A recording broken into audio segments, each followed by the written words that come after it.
What's up, everyone?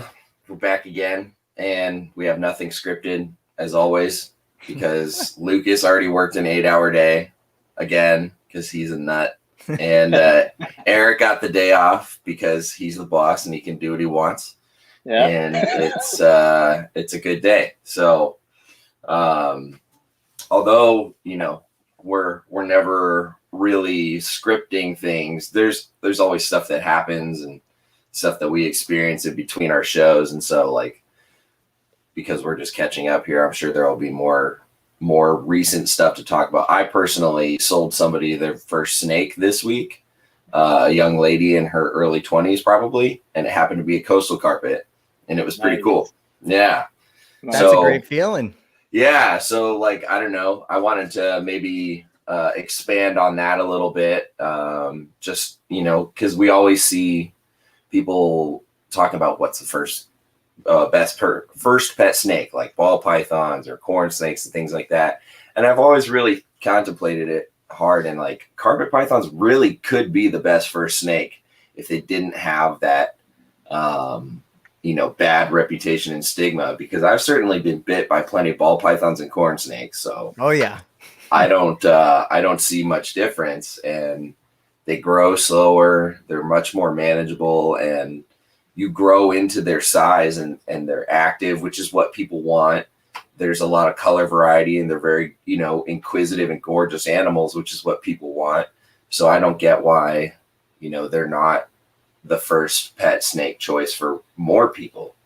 And that's been on my mind all week since I sold that young woman her coastal. And it was feeding day, so the thing had just eaten, and she really wanted to see it. So I was like, well, I don't normally handle snakes after they've fed, but I know this animal well enough. I pull it out and it chews on me, gives me a full feeding wrap on my knuckle, and her whole family's in the shop, and they're like, "What?"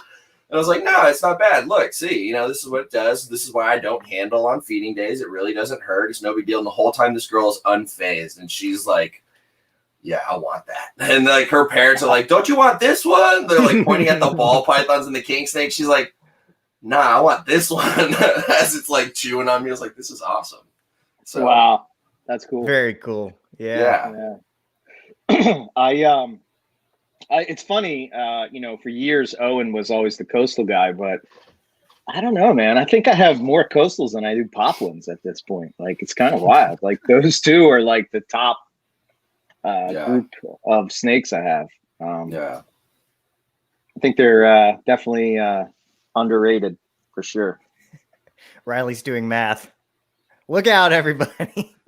Oh, shit. 3, 4, 5, 6. No, I still have more poplins than coastals, but actually, no, 7, 8. Ooh, it's close. It's close. Wow. It's close. So, yeah, between the two, man, it's a neck and neck race, if you will. Yeah, Lucas almost went home with many things. Coastal. Well, one of many things that I put in his hands yesterday was a female coastal that had this gorgeous aberrant stripe that was sent to the shop via Owen, and it's not on the display because it doesn't want to eat in the display floor. It's too shy, but in the racks and back, it eats just fine. So I've got it listed online, and I think it's going out today. But Lucas was like, "Oh, somebody picked it up." Yeah, Nice. Somebody bought it. Well, glad I got to see it then. Yeah, that was beautiful. The last chance. Yeah, so I got a photo of him holding that, and he was like, "Ooh, temptation that was in my hands." Very pretty. There was so much temptation, and I'm sure we'll get into that. But to your first point, I have to agree. I mean, I think that carpets really are a great first snake, and I tend to disagree a lot of the times personally, and I know this is going to piss a lot of people off about ball pythons being a perfect first snake. My experience with ball pythons was negative. They obviously, as we all know, can be terrible feeders, which is not good when you don't have experience with reptiles. In addition, I think it's fair to say they're more prone to respiratory infections than something like a carpet, maybe, that's a little hardier. especially under suboptimal keeping conditions, which of course new folks are more prone to slipping up in that regard, so they just seem a little bit more sensitive to me. And I've never really understood why they are the go-to, and they're certainly not what I recommend to people for the first time. But then the other thought I have is maybe the best first snake within reason, there's a line here, is the one you're most interested in. Because if you're actually passionate about that particular species, you're going to do the work you need to do to know how to care for it. And, if it's your dream species, then maybe you'll work a little bit harder in doing things correctly, if that makes sense. Absolutely. What are your thoughts on that? I think ball pythons are just popular just because there's so many, so many morphs. They're the go-to, they're just so popular in the hobby. And I guess for a certain extent, they're somewhat, I'm like you, Lucas. I have nothing but bad luck with ball pythons. And, I can't get them to eat. They shed. They bite me all the time. Like, I don't know. Maybe all those years of talking trash on them, they're just like, no, we know you. We know this guy. Yeah. But yeah, man, it's just shedding shitty. And I don't know. I just had nothing but bad luck, but there's undoubtedly hardier species in the Morelia group. Yeah. It's funny when myself or my coworkers are coaching somebody on how to care for their first ball python and go through the whole setup and everything, they really go through it a little more methodically to make sure everybody understands step by step. And they go through like how to help during shedding, what this animal's been feeding on, particulars, making sure they're a little more sensitive about things. And when I sell a carpet python, I'm like, here's a stick, here's a hide, here's a water bowl, here's your stuff, keep it warm and give it a week and you're good. Yeah. I was like, you're really going to have no issues with this animal other than like, you're just going to want to hang out with it all the time for the first week. Just let it adjust, it just ate sort of thing, like let it settle in. But, I had full confidence in this young lady, with this last coastal and some of the folks that have bought a couple carpets in the shop. Very little explanation needed on how to keep it. Isn't that a great feeling too, when you're able to send an animal home with somebody and they're going to do a good job? Because I know for me, there were a lot of times where I was like, good luck, little buddy. When I'm handing it over the counter.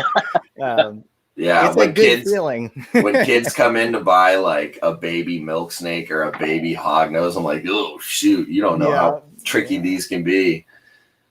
We've got some hognose in the shop that haven't eaten in over a month, and they're just, is it because it's seasonal? Because they're winter, they sort of shut down. Like, what's going on? I don't know. There's some snakes that like, you've either got to be ready for them to be wily and squirmy, or you really have to like just know how to ride out some of their little particulars. And there's just so many snakes out there with particulars, and carpet pythons just seem to not have anything that stands out as a particular that's sensitive in their care.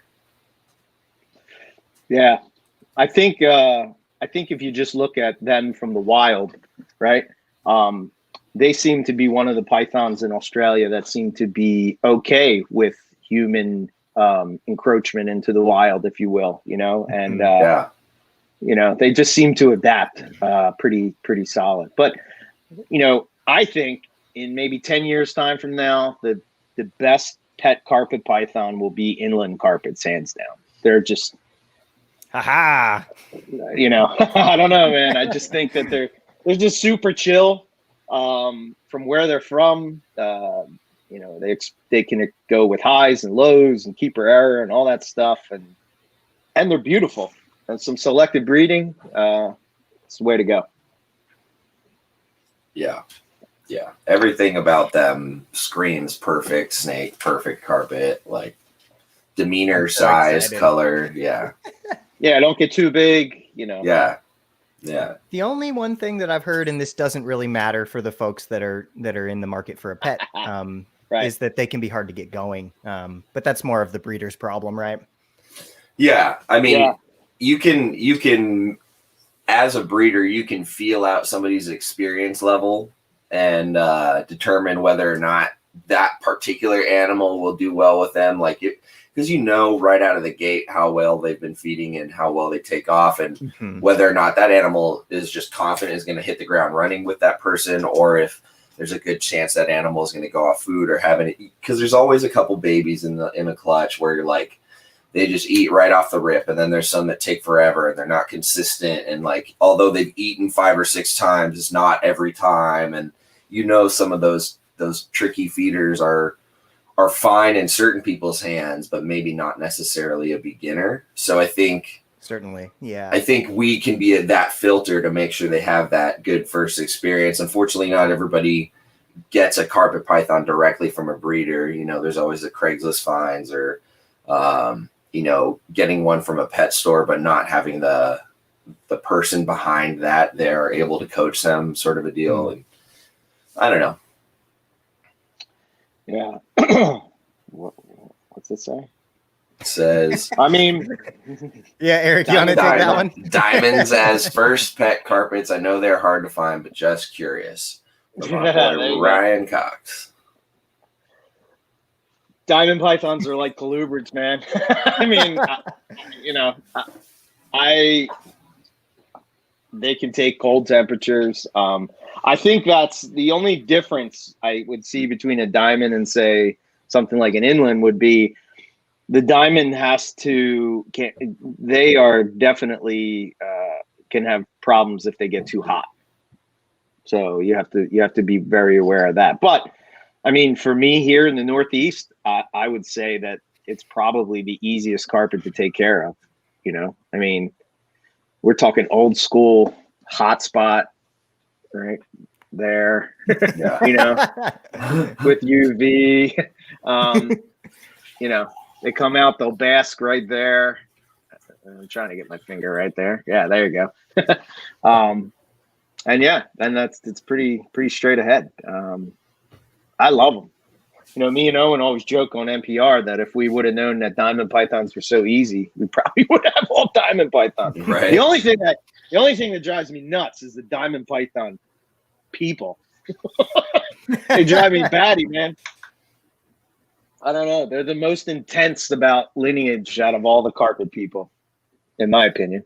Yeah, I was listening to your episode recently with Brian Hayes, and you guys touched on some of that there, and it's really interesting considering all these things that we're arguing are just semantics because none of us were there when they came in. No, none of us really know. Like if you really go back and boil it down, none of us were the ones pulling those animals and packing them in Australia from wherever they're from and checking, it's and then you have the whole they intergrade with coastal carpets, so were the diamonds that you got from the intergrade zone or were they from I don't know, man. It's just yeah I don't know.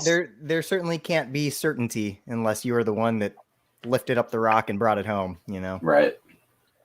And I think the frustration probably for new people is like, they hold the information so tight, so it's like, I know some of it is held tight because of, probably people getting in trouble, but I don't know, man. I think San Diego Zoo bloodline is way past, somebody getting in trouble for that. I would think, I don't know. It's been, the 80s.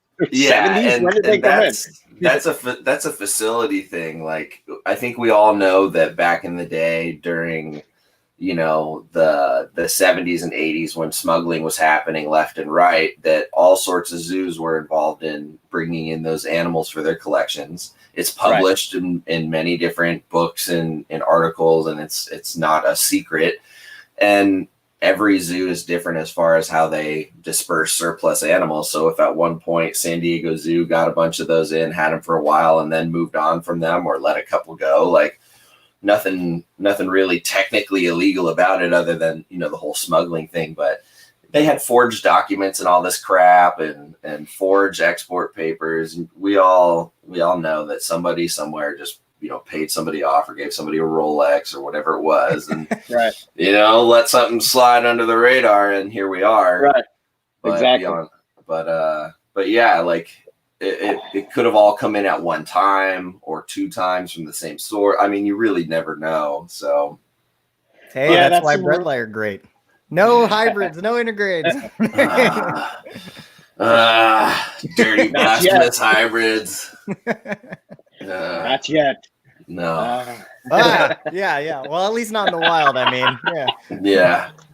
But that's true. I mean, if you're getting a wild breadlie, It's a breadlie. Very little chance that it's mixing up with something. But Yeah.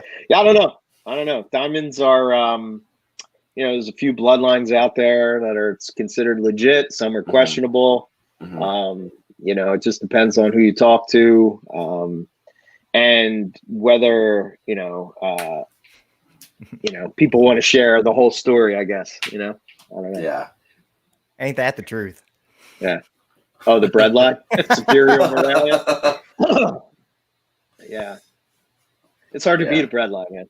It is. But I have 4 of them now, which I didn't think I would ever do. I know you guys both have more, but I'm like, God, thinking about having 4 Brettles, it's like that's kind of mind blowing. It snowballs. I think I have 12. Oh, really? Shoot. Yeah. I didn't even know that. Nice. Yeah. I thought I had a lot. How many do you have? I'll do math now. Continue. More than 4, clearly, if he's got a count. It's okay. Dude, I was trying not to buy anything this year after buying that Apodora, and that did not happen. It's 11. You have 11. Oh, see, you're close. We're close, All actually. right. I know All your right. number made me go like, oh, but I'm only like 1 snake. Oh man, you're one Hey. phone call from Nick away from being tied with Eric. Whew. Yeah. Don't judge me. Never. I'd say it's a good problem to have. No problem at all. Yeah. No, is it really a problem, or is that just a matter of perspective? Now, do you have a favorite, Eric, when it comes to your bread live, whether it be more for a specific animal? I think probably my Afors hypo from. Oh, cool. Yeah, that snake is pretty sweet. Yeah. So 50% hypo, Afors the other half. That's awesome. Yeah. Yeah. So Beautiful. for ignorance sake, Afors is a line and hypo is a polygenic trait that's also attached to a line, and when you breed it out, that's what the 50% is. Now, Afors, I don't have anything Afors, but isn't that more like the orange, or kind of, it's a different color sort of tone to them? Mm-hmm. Yeah. A little lighter. Okay. Yeah. Okay. So then, doubling down with some hypo, that's got to be a really nice looking animal. Yeah. I think it's very, very orange, as opposed to the one hypo I have that's more of a red. But I've heard Justin talk about this on the show multiple times, but I am also a fan of the black tail. Absolutely. Yeah. And my Priceline animals have those. So nice contrast. Totally. Yeah. It makes the reds look better when you have the really crisp black, towards the back of the animal, for sure. Yeah, no doubt. It reminds me of my blacktail Cribos. There you go. Yeah. They like to bite me the same way too, apparently. Yeah, I can't believe you struck out Dude, on the breadlight personality. Both of them are very, very food motivated. I change waters with a hook in hand. That is not common. It's not pleasant. I really like to look at them, but I can't do it safely. You and Owen, man. Whew, you got a death wish or something, man. I don't It is interesting from talking to other people that keep red light. It seems like there's a bit of a trend with the hypo stuff being a little bit more jumpy. obviously that's just anecdotal, but I've heard that from multiple people, and it's true in my case as well. I mean, they're not bitey, but they're a lot more flighty. They're not relaxed when I interact with them, Yeah. So there might be Yeah. something to that. It is a distinct line there, those hypos. Yeah. So they are different. I would love to see more emphasis on line breeding for black. Like, I'm sure we've seen those same photos floating around of those nearly all black Brettles. Yeah. That's a Patternless badass one? project. Yeah, that's a really cool project. Yeah, and then there's some patternless photos that surface every now and again. There's some gentleman over in, gosh, I can't even remember. He found me on Instagram. It's either Europe or somewhere in Indo, but he has a patternless Brettles. And he sent me a couple photos of it, and just think of the Brettles color with the whole black change at the end, but no banding and no markings whatsoever. Right. Really? Really kind of cool. That's crazy. Yeah. That sounds nuts. Let me dip into the book, the archives, and let me see if I can find a picture of the. Just saw Justin's comment. It's not that kind of program. Into the books. We're going deep into the files. Eric is the librarian of the great sacred library. Yeah. The gatekeeper. The gatekeeper. It's a funny thing. I started going through like all my stuff to try to put it all in one spot and all. And I have the same stuff for early chondro stuff. Ooh. I did nice. I have two thick books, like that thick, on just chondros, websites, and So when you open the Serpentarium, you can have a history hallway. Where you put all these things on the wall, and it'll be like a little Hall of Fame situation. I like it. That'd be cool. So you can share stuff on here, right? I believe so. Somehow. All right, I'm trying to find. Here it is. So I think it'll let us. What's I guess I do share screen. Maybe. I love technology. We're making this up as we go. Quick, Riley, tell a joke. Quick. Yeah, right. Do you think someone will pull off the all black jungle? I don't know. I've never seen anything that indicates somebody's working on an all black jungle. Have you guys? I have not. No. I know there's people that emphasize the clean and dark blacks, but so I'm kind of working on a high black jungle. Shit, I don't know why this won't.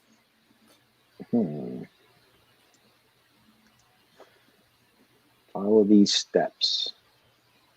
sharing screen monitors? Is that what you're trying to do? Yeah.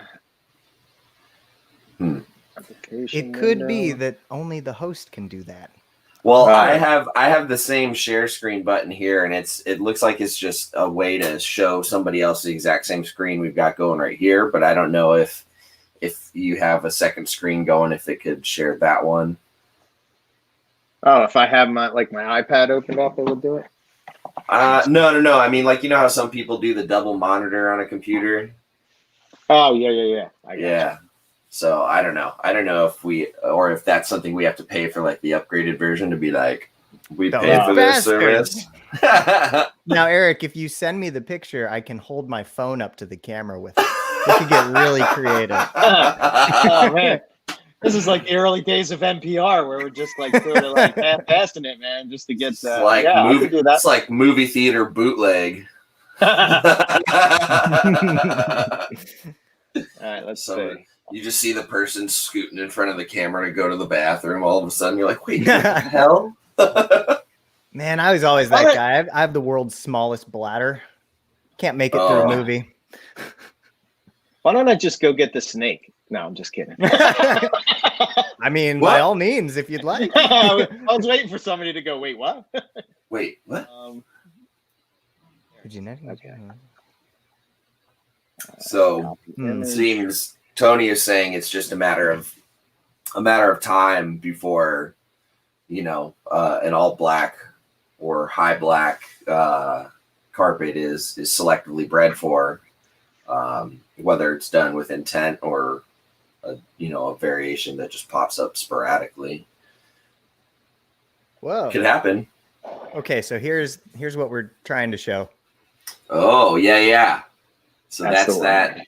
Here, let me put you on full solo layout. So those who are just listening to the audio later, you're not going to get the full experience. But what's happening is we're looking at the photo of an adult patternless Bredl's python. So think of the black tail going all the way up to the orangish red head. Other than some faint eye striping, it's got no markings other than just that two-tone color change. That is one of the coolest things I've ever seen. That's really crazy looking. Now imagine if that's ends up being like genetically heritable and you start doing stuff with hypo or genetic stripe or stonewash without the patternless stonewash. That would be just I don't even know. Yeah. So thank you, Eric. That is very cool. I've never seen that before. That was pretty sweet. Oh no. No, I've never seen. No, that is nuts. Now, is that? Do we know where that animal is? I thought it was in Europe somewhere. But hey, look who we've got in here.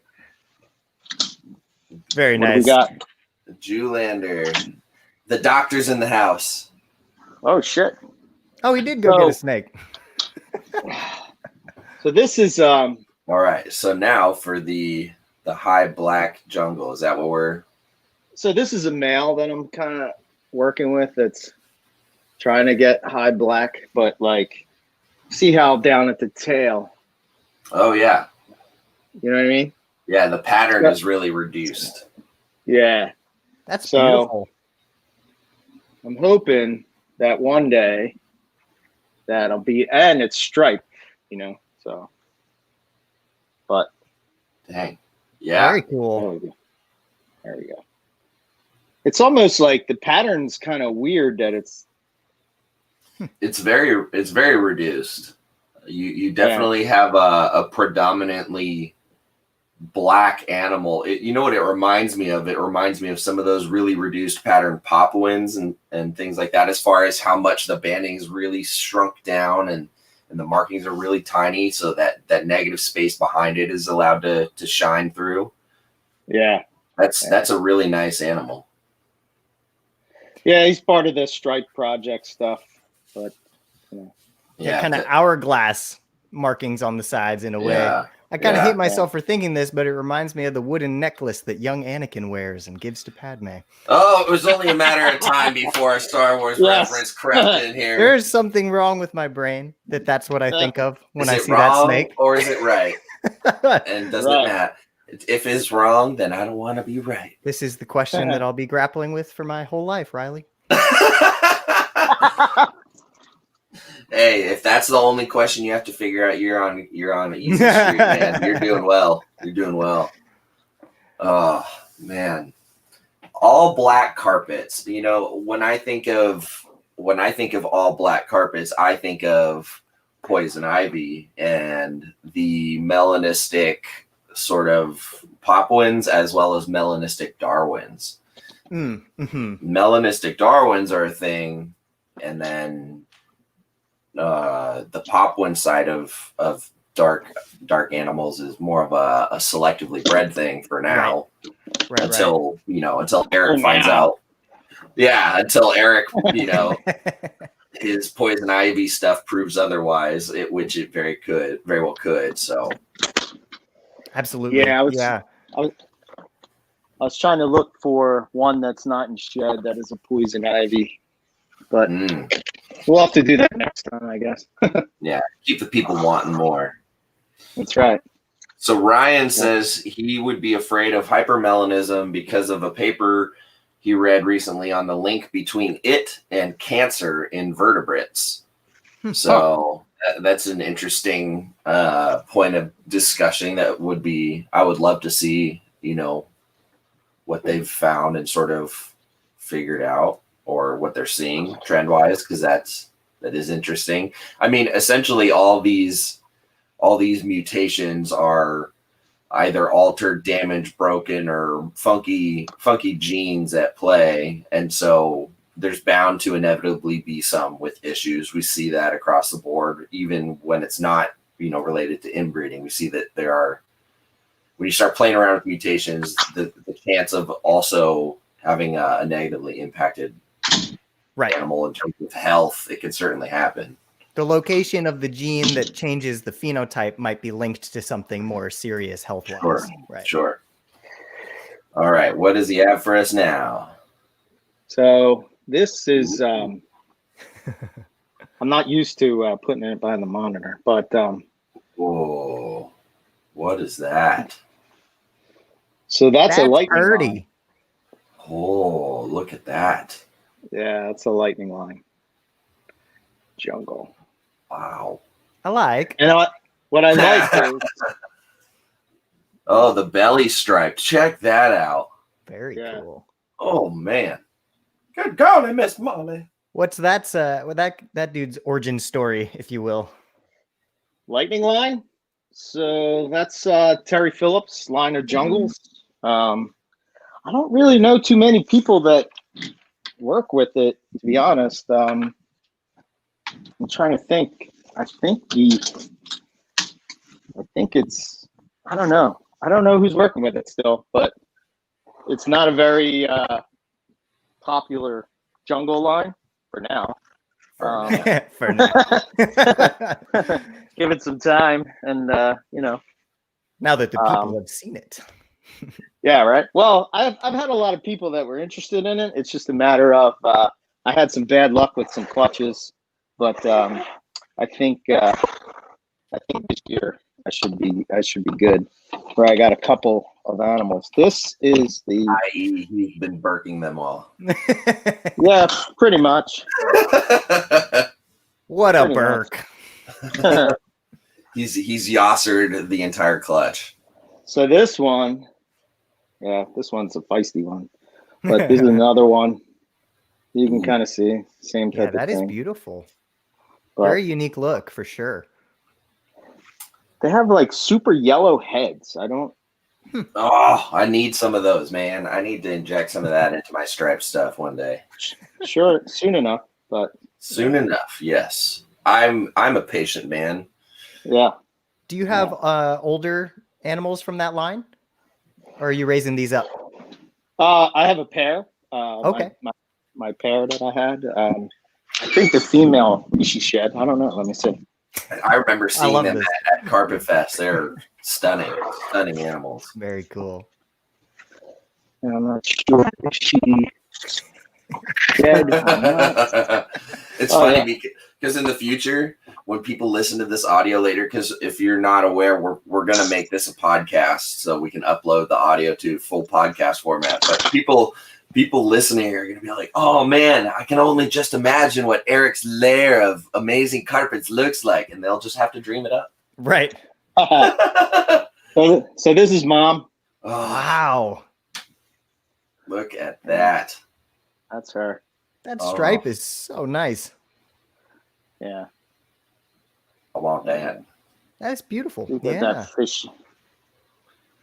Oh, that thing's so nice. I love the tipping on the side. I love that fish netting look, that just highlighter in that background. Oh, that is unreal. Yeah. Seems like for whatever reason, they're just darker at this. I love how it's dark at the top and it outlines the portals and, but yeah, that's her. That might rival the gelatin look for my favorite jungle look. Don't get crazy, man. I don't know. Those gelatins you've been hatching out are something else too. They're so different, I can see why you would need them all. Yeah. Yeah. But that's an adult female for me. Yeah. That's a 15 egg layer, right? 13, 15 egg layer, perfectly healthy, good sized animal right there. Yeah. I tend to keep him on the small side. He's, I don't know. We'll see. Yeah. Some selective breeding. I got that strike from you that I hope to outcross into the project, and Yeah, that might make things a little bigger. She that whole clutch is big, and mom is big, and they hatched out big, and they just started really early, so they're kind of big.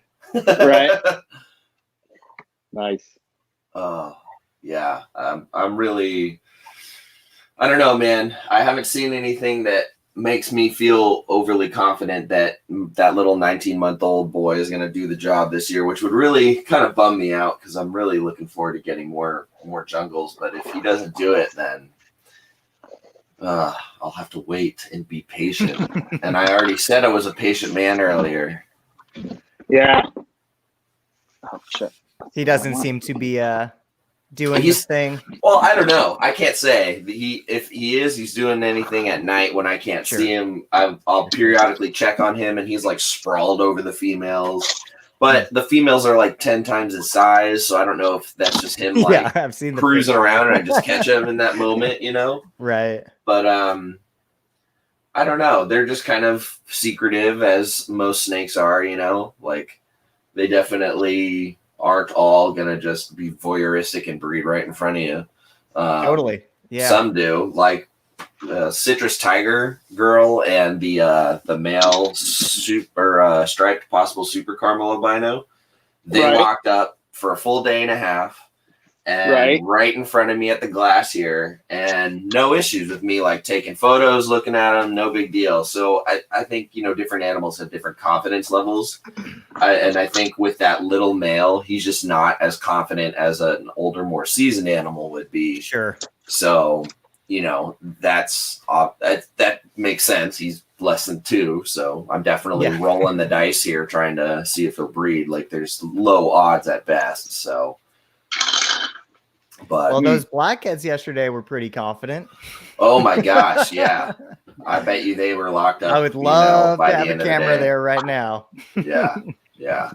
If I weren't confident that they would absolutely knock it over and it would never get any good footage, then I would loan one of mine, like this one right here, to the shop and throw it in there. Oh, good golly. I know that animal. Yeah, you're talking citrus tigers. So Yeah. She's probably my favorite snake. Dude. So pretty. Yeah. Very nice. That thing is colorful. It's striped, and it's got that. Oh, dude. Yes. Yeah. That outline. Yeah. It's quite a nice necklace, sir. Yeah. I hope to make the albinos this year, but I hope somebody makes it. I mean, she's got that big, beefy, chunky head, and I love that snake. She's killer, man. I'm feeling pretty good about my girl this season after seeing them lock up, and then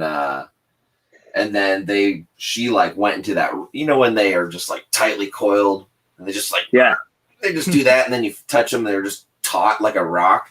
She went and sat like that for a day, and the male has already left her alone. So like it's definitely super early in the breeding season, but seeing that already made me feel good that they'll get the job done this year, and we'll see what an albino citrus tiger looks like. We'll see what maybe a caramel albino citrus tiger looks like. So yeah, that's the pairing. I have a male that I'm going to pair with a caramel head albino and see what happens. Nice. Because I know I sent you a or a caramel citrus tiger, and like now that they're starting to really grow into their colors, you can see how awesome they are. Go back to Justin. He was asking if I got them from Terry directly. Yes, I did. The lightning line. Pair. Yes, directly from Terry. Yep. Yeah, it's kind of washing out her yellow, but this snake is she's a 2009. Yeah. She's beautiful. Absolutely. Killer. Yeah. So here's that caramel citrus tiger. Oh, there you go. Wow. Here, let me do this. So, definitely bold clean pattern. A lot of that. I was looking at her the other day and I was just kind of thinking to myself how I would describe it to somebody. And you know how when you get caramels that have lots of black that border things? Yes. It's that caramel, almost that caramel black color to a lot of the animal. Obviously, it's hard to see just, here digitally, but this animal, it's very different. And it definitely has this overall caramel tone to her. But again, it's just different because of that citrus tiger. It's like got a highlighter underneath all of it. So yeah, it's weird how they came out. Like I was surprised. At first I kind of, when they hatched out, I was kind of like, okay, and then as they started growing, I'm like, oh, okay, I get it now. Yeah. Yeah, the color's starting to come in a lot now that she's older, and I'm really starting to see it now that the scales are bigger, and essentially what I call the canvas is growing larger for you to see a little bit easier. And, right. They're just really, really pretty. It's a different sort of canary gold, but like that coastal gold, not like a jungle gold, a coastal sort of color. They're just slightly different hues of the same color, I suppose. Yeah. It's I should and real quick, I forgot about this. I got one more girl to show you as far as Black Jungle projects go. Oh, nice. But this one, woo, yeah. Damn. Wow. Like, look at that. Yeah, that's dark. Oh, look at the dark belly stripe too. Oh, yeah, wicked. Yeah. What's her story? So it's a Palmerston. Ah, should have known. Yeah. Should have known. Super that is dark. a beautiful snake. Yeah. Man, that's a nice one. I love that stripe, man. Yeah, that's wicked. I guess hognose have that, don't they? I think. Mm-hmm. Yeah, there's some that have quite a pronounced inky black full belly stripe all the way down. But like, you see how like little pattern she has. Yeah, look at that. Yeah, even her head stamp. I love the black bleeding into the labial pits there. Yeah. Yeah. That's wicked. Oh, look at that snake. Yeah. Woo! We got a sweet Jesus in the comments. Sweet Jesus. That's about right. Yeah. So most people, they go for the yellow. Right.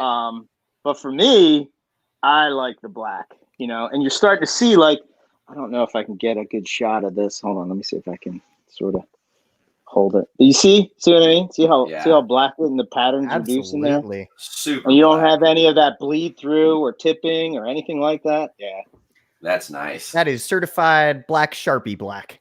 Yeah. Yeah. Absolutely. And then the stripe she's got, come on. Yeah, that's badass, dude. It's crazy. But guys, I need jungles. Sunday, well, we'll guess get what? you some. You're in my inner circle, Lucas. So We'll get you some. I'll send you your first zebra, hopefully this year. Something with some real anger and spit and fire. Riley wants blood. You know what I noticed is the most aggressive of carpets is the zebra and granite. When you put those two genes together, holy hell, man. Yeah. Oh my God. I've experienced the same thing. I've never met a nice one. That's so funny. Huh.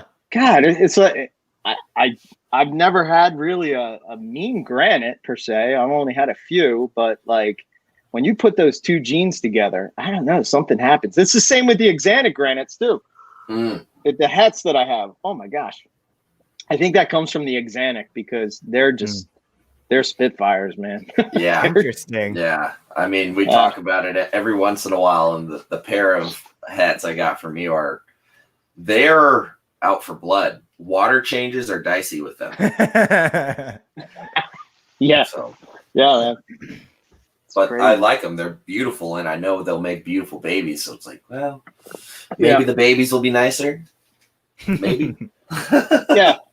I don't know if they just haven't been bred enough. I don't know. I don't know Could just if they be need roll of the dice, like my F1s were all kind of crabby, real cranky for actually they still are. So really? Yeah. Could just be, the ones that are real close to the wild ancestors that don't have generations of other things crossed into them as far as like bloodlines. You get further away from that and closer towards domestication, quote. I know that one that I got from you, Riley, that one from your ones from Dan from that clutch. That thing is crazy, man. Just wants to kill me. Dude, the 3 that I kept from that, they've finally gotten to a point where they're not always biting me, but when I take them out, they're like wrapping of death around my hands. Yes. Like, I'm gonna kill everything, and then they're just like doing that, like, I must kill. And I can usually get away unscathed, but god damn it, they hate everything. They're so mean. Yeah. I need more snakes that want to kill me. I only have one. It's much too calm around here. Is it one of your womas? Yes, it is the prettiest woma, the Dan Vermilia boy. Yeah, that of course. Oh yeah. Is it like when you're holding it, it just like sort of does the like yeah. I think it's funny. Be raw. 100%. He's not a ferocious feeder. Like he does the exact same thing to the rat that he does to my arm, which is he kind of like hangs around and takes a few trips around the block and then sniffs and checks out if it's food and slowly opens the mouth. So yeah, it's strange. I don't know. He's just a confused animal. It's just womas, dude. It's so funny how they do that. Totally. Yeah. I have to think it's because they don't have heat pits and they're so food motivated, so they're not so much focused on like situational awareness. Yeah, I think they need fewer cues to convince them that something's food. They're just so driven for it. Maybe it's just survival from their harsh climate. They're just like that good at getting through because they're always trying to feed. Right. I don't know. Right.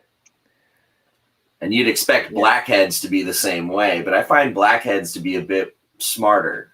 They just kind of... I would agree with that. Like we were talking about yesterday, a lot of bluff strikes, a lot of kind of headbutting when in the enclosure, but then once they're out, they're just, when they want to bite you, they're going to just bite you. You're going to see it coming because they're just going to be pissed and go for you. They don't do any sneaky shit like womas do. Sure. So right, much more deliberate. Absolutely. Yeah. That's some colubrid shit, man. Oh my gosh. I'll admire them from afar. Yeah. The blackheads? No. The colubrids. Oh, the colubrids. Yeah, absolutely. Yeah. Western Stimson's apparently doing it too. Yeah. Antaresia, that's another group of finger biting monsters. Well, I love Nick's story that the children's python bit him in the piece of skin between your nostrils. Right on the gave him a septum piercing. Yeah. Oh. No shit. Yeah, he said that was the worst bite he's ever had. Just brought him to his knees instantly. Wow. So that's like his Achilles heel, right? I mean, like we now know like children's python to the nose. If we want to bring Mr. Mutton to his knees, not a lot of things to do that, I don't think, but when you think about it though, just a bunch of tiny little pinpricks right on that delicate membrane. That sounds terrible. Oh my gosh. Makes my I just eyes want to know start why watering. it was that close to his face. He's getting a good whiff. Nick and his snoot booting habits. Butterfly kisses. Hopefully he won't listen to this. Yeah, Justin says good thing they are small. Yeah. Well, I hope he does listen to this. Yeah. The children's python I sent you was really, really chill, right? Yeah. I don't know what it was. That whole clutch was anti finger biters. They're not what the stereotypical Antaresia are. So I don't know if my Western Sims are like that. I don't know. I really haven't held them that much, but I got them from Justin, and oh man, that's a dream come true, man. That's having them. That's pretty exciting. yeah. Those are neat. I like them a lot. Yeah, I've seen them in person once, and the pygmies once, and they're beautiful, really, really cool. Hold on. There he goes again. Ask and you shall receive. We need a theme song for when Eric gets out of his chair and goes on a like a off-camera little journey. Is there other noise? Do I get little noise buttons on here? We got to get a soundboard going. Yeah. I need we need sound many effects. samples of Owen since he's always working and can't join us. You know what I love about these is that they remind me. So one of my favorite It brings them in on a hook. is a giraffe, and oh yeah, that's wow, beautiful. Look at that. Yeah, this was produced by Justin. That is kind of like a giraffe. That's funny. Australian addiction. I got to get better at being able to put like in front of the camera. Seems pretty chill. You know? Yeah, hasn't bit you yet. What's weird, right? So these are the Westerns, right? Okay. And I'll show you my Easterns and the difference in color. Now those, they'll bite your, they'll straight up just kill you. So excellent. This will be a great segment. they're kind of like it's like it's a small package, but thinks it's like this big huge. Like Chihuahuas.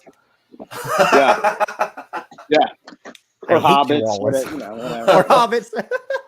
Yeah.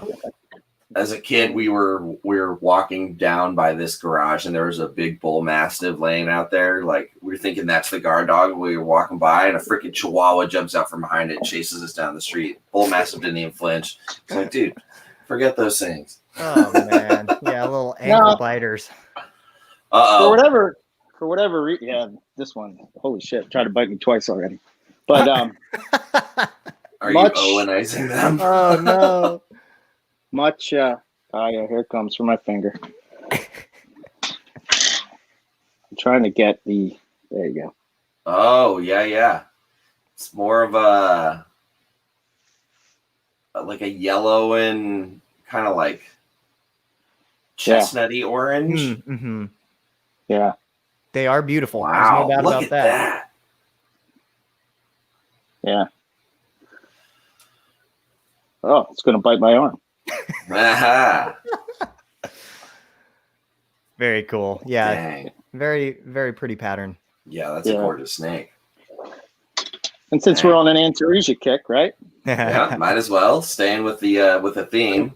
I know it's not carpets in Antaresia, but I guess it's close enough, right? Yeah, they're lumped in the same umbrella just for enthusiasts' sake.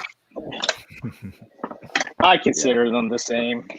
Not the same, like that way. Yeah, not like genetically speaking, morphologically or anything, but because of their habitat similarities and where they live, being Morelia focused as well, they're in there. I think there's a reason why a lot of folks who are into Morelia keep Antaresia. It's probably because you can keep them in similar methods, similar climates, being from the same areas. So this is one of my spotted pythons, but she's in shed. But look at that stripe. Oh yeah, very nice. They will. Yeah.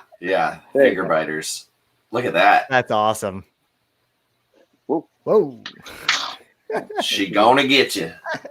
He's trying. Rampage. Yeah. He's trying. He's like, wait a minute.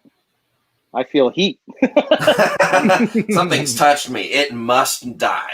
Yeah. That's awesome. That. That's really neat. Now, how old is that animal? She is. What is she? Maybe a year and a half. almost Okay. year and a half. Yeah. Do you have a favorite between the spotted, children eye, the Antaresia? I kind of like the Stimsons, to be honest. Ah, I think that's my ones I like. very cool. And then, Eric, Justin has a question for you, asking the lineage on your Eastern. on my Eastern, they came from Matt Moyle. Oh, now Okay. there's a snake. Ooh. Woma. Very I like. nice. I like. Very nice, like. Damn, that Yeah. thing's really nice. Yeah, this is from Keith. Wow, look at that. Is this the I- one you showed me on my YouTube? Yes. Yeah, that is an amazing snake. It almost has a negative backstripe. Yeah. Like instead Yeah, of a it little being bit. dark brown like the dark bands connecting, it's the light bands have connected for. Wow, Right. that's really, Right, really clean. That has great contrast. Yeah. Damn. Also not to be trusted. That's a Woma. Hey, Of course not. I can trust 2 out of my 3. The pattern almost reminds me of like a black-headed pattern. Yes. Yeah. Yeah, I was Yeah. thinking the same thing. It's much more clean and pinstripey, distinct, much more reminiscent of blackheads. I find you get wider bands on the Womas that blend in. I see what you're saying though. her How head it- is. Yeah, the darker parts don't really meet at the top Mhm. of the dorsal. That's very cool. Yeah. Wow. Yeah. Well, with any luck, I'll finally be adding Womas into my Justin. collection. So it needs more yellow on the belly. More yellow on the yeah. Yeah. Yeah, this Um, one doesn't really have a whole lot of yellow on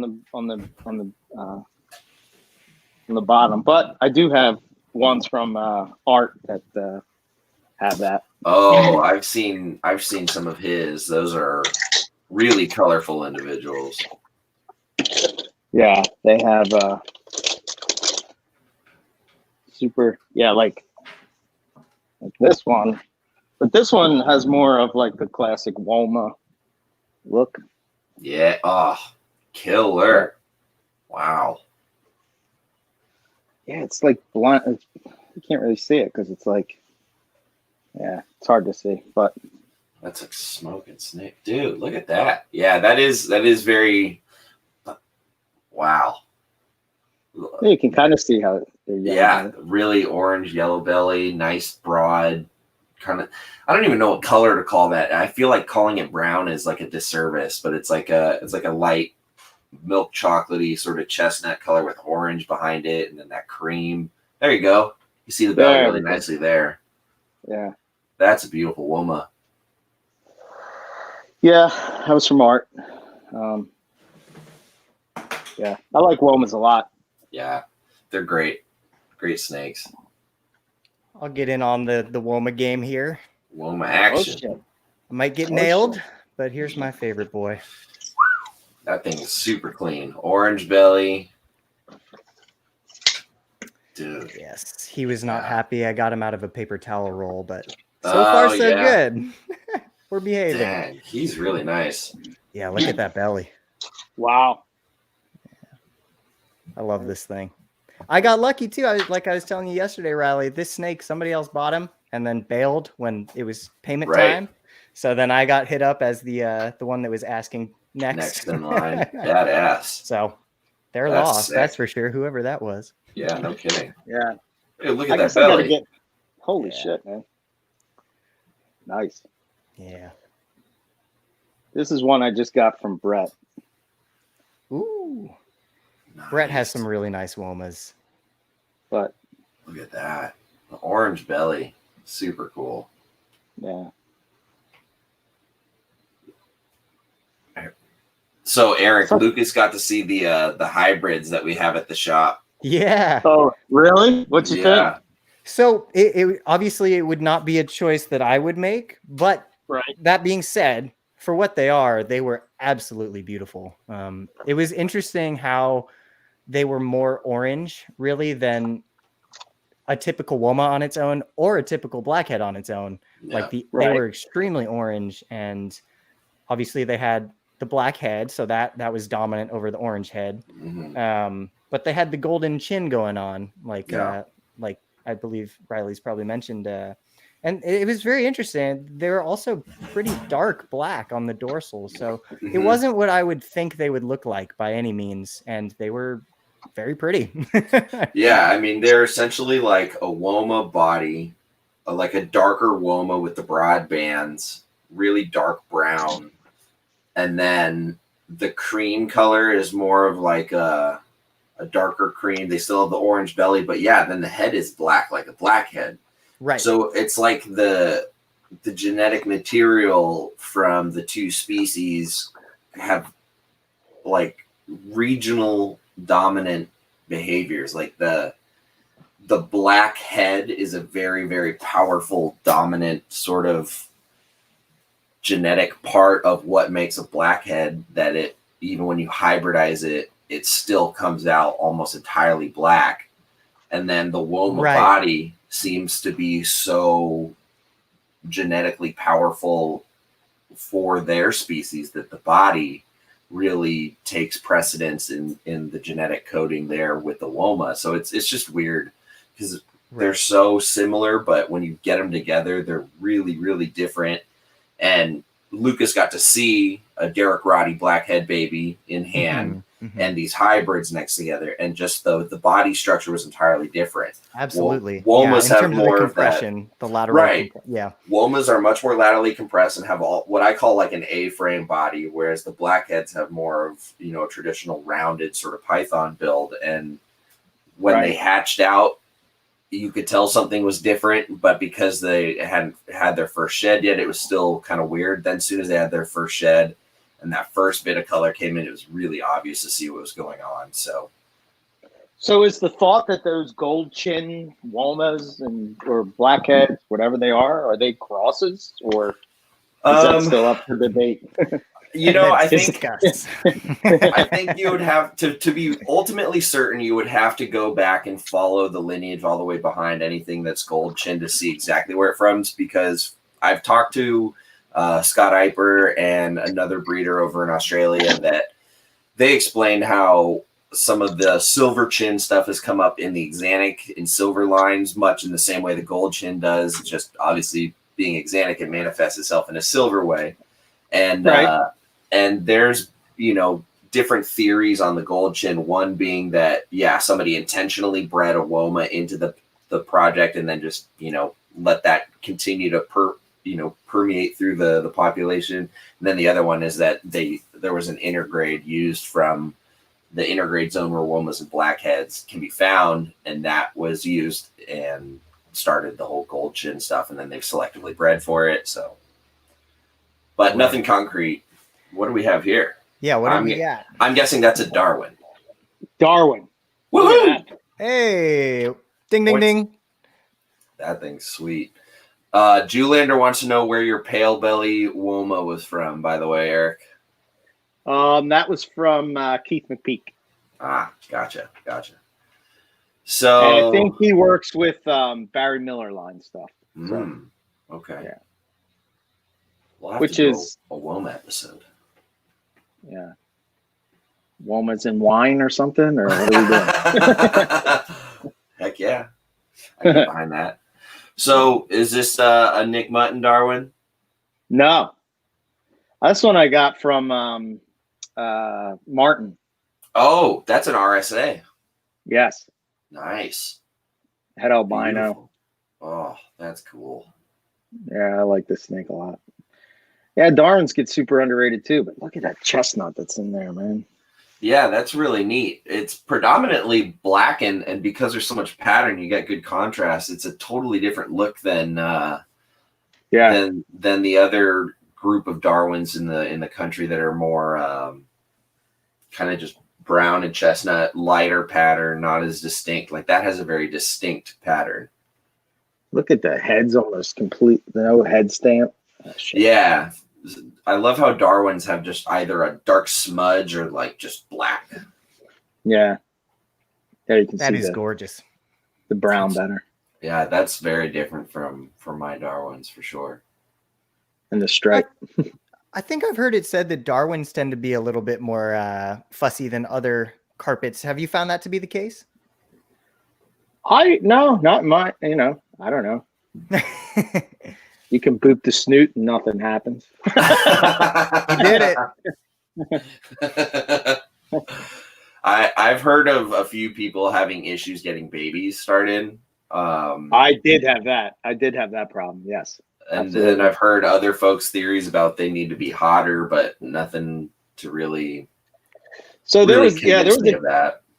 There was a guy that I was talking to, and he was from Australia, and he was saying that we don't, that they need a hotter hotspot, and they'll eat right away without any issues. Mm-hmm. I personally haven't, tried that, but I think it was when I was having trouble with getting. These weren't straight Darwins; they were crosses, but with the like het albino type of stuff. But definitely, he was saying about how they're just easier to get going if you just offer them a hot spot. But I don't know. I haven't bred pure Darwins yet, so I can't really say whether that's accurate or not. So, well, hopefully I'll have a clutch this season. I'll be able to report back. Excellent. All right. No guarantees. Yeah. I don't know. This male of mine is shy. I catch them cuddling all the time, but he did that last year too. So I wonder if I remember when they first came in and everybody was working with the albino stuff and all, and they were saying that they couldn't get them to go. And I don't know if that was just because they were closer to wild caught stuff or, but I got a pair. So I got 2.2 from Terry back in the day.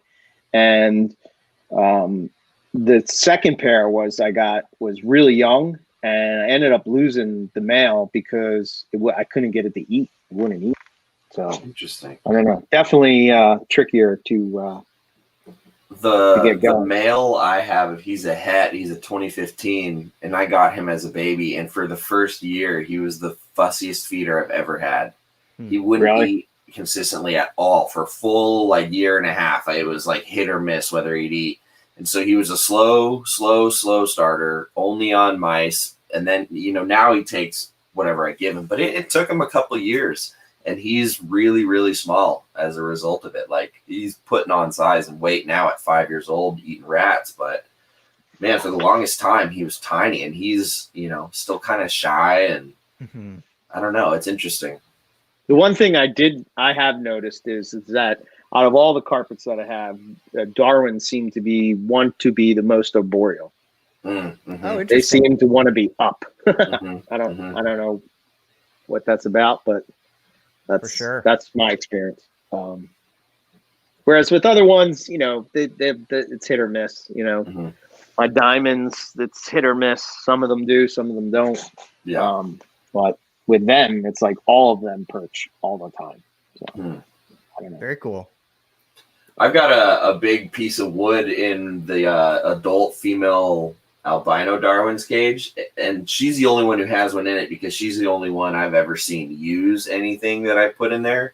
Granted, I'm not heating from overhead in this stack of cages, so that probably has something to do with it. I would imagine I would see more perching behavior if I was using overhead heat sources, but she's the only one who I've actually seen use it and perch and get up off the ground once in a while. So she's the only one who keeps that in there. So, I'm just going to throw out a thought, and I'm kind of thinking this as I'm saying this, but as far as breeding Darwins, maybe they respond more to pressure changes more than anything, because I would imagine that it's wet dry for them. So when that I don't know if you've experienced it with your poplin carpet pythons, but they seem to really just be turned on by, if a front comes through, put them together, they're locked up. I know other carpets do it too, but I've seen it with them. It doesn't even have to be cool. You don't have to drop the temps or anything like that. You just put them together and boom, they're locked up. I wonder if Darwin sort of fall into that same type of breeding. I don't know, but interesting. You know how we kind of like, I don't know. Sometimes I wonder if we like cookie cutter, like if we take any group or genus of or complex of snakes, and even though they might be from different parts, you know, it's kind of like, I think Joe was talking about this on his last podcast, but they were talking corn snakes or rat snakes, but it was sort of the similar thing to where this one was kept a little bit different than, say, the stuff that, you know, is on the East Coast or like that. Sure. I don't know. I just, something that popped into my head. I mean, you breed or diamonds differently, Right. because of their temperature. So Right. I don't know. I'd have to look more into it, or maybe Justin would know better. He is the expert, but I don't know. Just a thought. Like, why were they so tricky for us to breed, and continue to be tricky to breed out of the carpets? But Yeah. maybe not enough people are trying. I don't know. Yeah, I mean, there's definitely something to be said for not doing a cookie cutter approach for, you know, anything, right? Like, Right. you know, tailor it to the animals, and even if it's as simple as a different cage layout or a different feature that you provide, like, you know, an arboreal basking hide or something like that, just like little subtle differences, or when you introduce them. Like, we already know that there's spring breeders and winter breeders, so we already sort of split a little bit. And then, you know, Brettles and Diamonds, we definitely take them colder, and so we do things different with them. You know, Popwins and Darwins, I could see absolutely needing either a different trigger, a different cue, you know, because we don't need to get them as cold. We already know that. They, we obviously talk a lot about how Popwins use the water a lot. You know, everybody's got a few that soak a lot, and that's kind of a thing for them.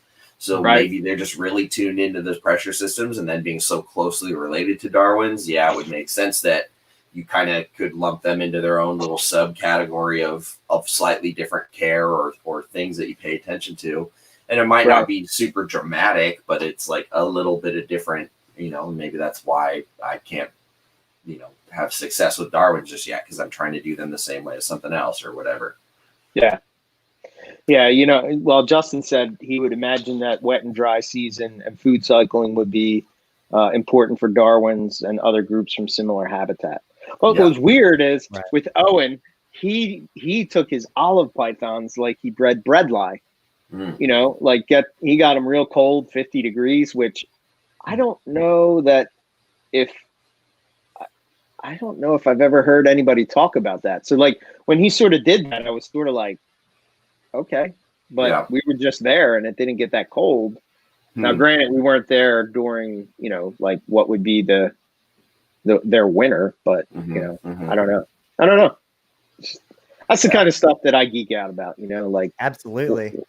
Just this snake is from a different spot, and although it's very closely related to this one, their breeding is completely different, or there's a slight change in it, or you know.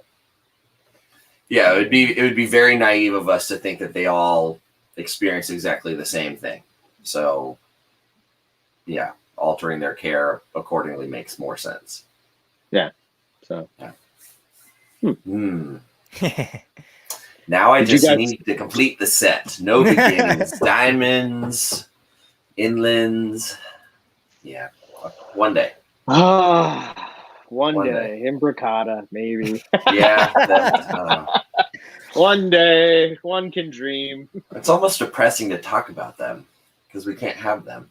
Yeah, imbricata. Let's not. I don't know if they're my favorite because we can't get them, or my favorite just because of their looks. But man, the variability on those things are nuts. You know, I mean, some of the wild ones are just insane. Yeah, all the reds and like oranges that you see in them, really. Yeah, man, just killer nuts. colors. Yeah, distance makes the heart grow fonder, Eric. But they are beautiful, absolutely. Yeah. And then you have something like an Owen Pelly, which, you know, you see and you're just like, oh, like, at least with Imbricata, I've never seen them. So yeah, that's it's true. still like that, you know, what I imagine in my mind might be different than what I see. And The great white buffalo. yeah. Someday. That's when my collection will be closed. Yeah. When that happens. But, Imbricata and OPs. Yep. Yep. Yeah. So I don't know. until we breed the Apodora and send you some babies. Yeah. Yeah, That'll be sick. that's another crazy snake, man. That's uh-oh. You have a breeding question from I am not breeding my bredli. I would say no. I would say, in my opinion, you should Yeah, definitely cycle them. Let them do their thing. At the very least, food cycle them, even if you're not going to take them all the way down into the 50s. Definitely let them go and cycle, because I think all three of us here probably share the same feeling about that, because it's almost like practice for them. It's natural. Even if they're not going to breed, they experience it. So by the time it does come around for them to breed, they've already been through that a few times. And so going that cold isn't going to be a huge shock. Right. It's kind of like going through the motions. So it's funny, when we were herping West Texas, me and Justin and Rob and Owen were kind of talking about this. And the one thing, I've always sort of brought up that, I cycle my babies along with the adults, right? And my thought is that, okay, well, I would think that they're doing the same thing as the adults. However, Justin sort of put in my brain, and that's why he is the complete carpet author, and I'm just the host of Morelia Python Radio. But he said we don't know what the babies are doing, and that's right. I've never seen studies where they say what the babies are doing. The closest I've come to having somebody tell me about seeing baby carpets in the wild was when Gavin was talking about the babies being in the bush at the bottom, but I don't know. Where would baby diamonds go? Are they hibernate? Are they hiding out? Are they getting into micro habitats and, so they don't really experience that drop the same way? You know what I mean? I don't know. It was interesting. It's like we have these ideas in our brain, and it's sort of like we just sort of like these biases that we have. We sort of like, the information sort of like, oh yeah, see, this is 1 + 1 = 2. And it's like, well, maybe not so much, but yeah, I don't know. Yeah. I think the more we discuss these things, I find myself kind of letting go of the reins a lot more of the room and the climate. I feel like letting them feel some of these highs and lows and cooler evenings when it's not breeding season and all this stuff is really good for them. I after doing maternal incubation and seeing what a female can go through and how much, temperature control she can keep inside of a, just a little nest box, and seeing what those eggs go through. I mean, we consider eggs to be considerably more delicate than the animals themselves. And after seeing what those eggs went through, I think we probably baby the shit out of our snakes, and they really would they would really do better having, a year-round night drop, and it's just in the wintertime. There's also no food, and you go even cooler, and the ambient's even cooler. And I think if you do that, you probably see more natural behavior and maybe better breeding results. But, I could pull out the clipboard that I took notes on during the MI and look at all of the graphs from the entire time I was reading data. And there was as much as an 11-degree temperature swing in the room while those eggs were on the ground. And those eggs experienced temperature swings of over 10 degrees. They never stayed at 80 for more than an hour or two, but they also never stayed at like 92 for more than an hour or two. Right. And so there was this constant like ebb and flow day to night of what they were experiencing, obviously influenced by what mom was letting them experience. But those babies came out huge, fully yolk developed, eating in 3.5 weeks on frozen thawed, and didn't have a mean bone in their body. And they were, probably 25% larger than other carpets I've hatched in the past. And I think, giving them the ability to sink or swim, so to speak, and experiencing some of those tough variables, tough according to like how much we baby our animals, I think makes for a more robust animal in the making. If your babies are more robust, then they do better as an adult, and then totally. And I'm looking forward to trying to quantify a lot of that stuff that you observed with Nick and Dr. Loafman for my thesis. Yeah. That's exactly what we're going to be looking into, because everybody kind of agrees, right? Like that has done MI, that there clearly seems to be a trend with all the things you're saying. So it'll be very fun to put the scientific method to it and see what we get. Yeah. I mean, Riley, did you see a temp change from day to night, or was it just random, or like how did you see any data that shows that it would be cooler at night? But I'm just wondering, did the female raise the temperatures at that time, or she was able to keep the clutch a consistent temperature above the ambient to where she wanted. So like when I graphed it, I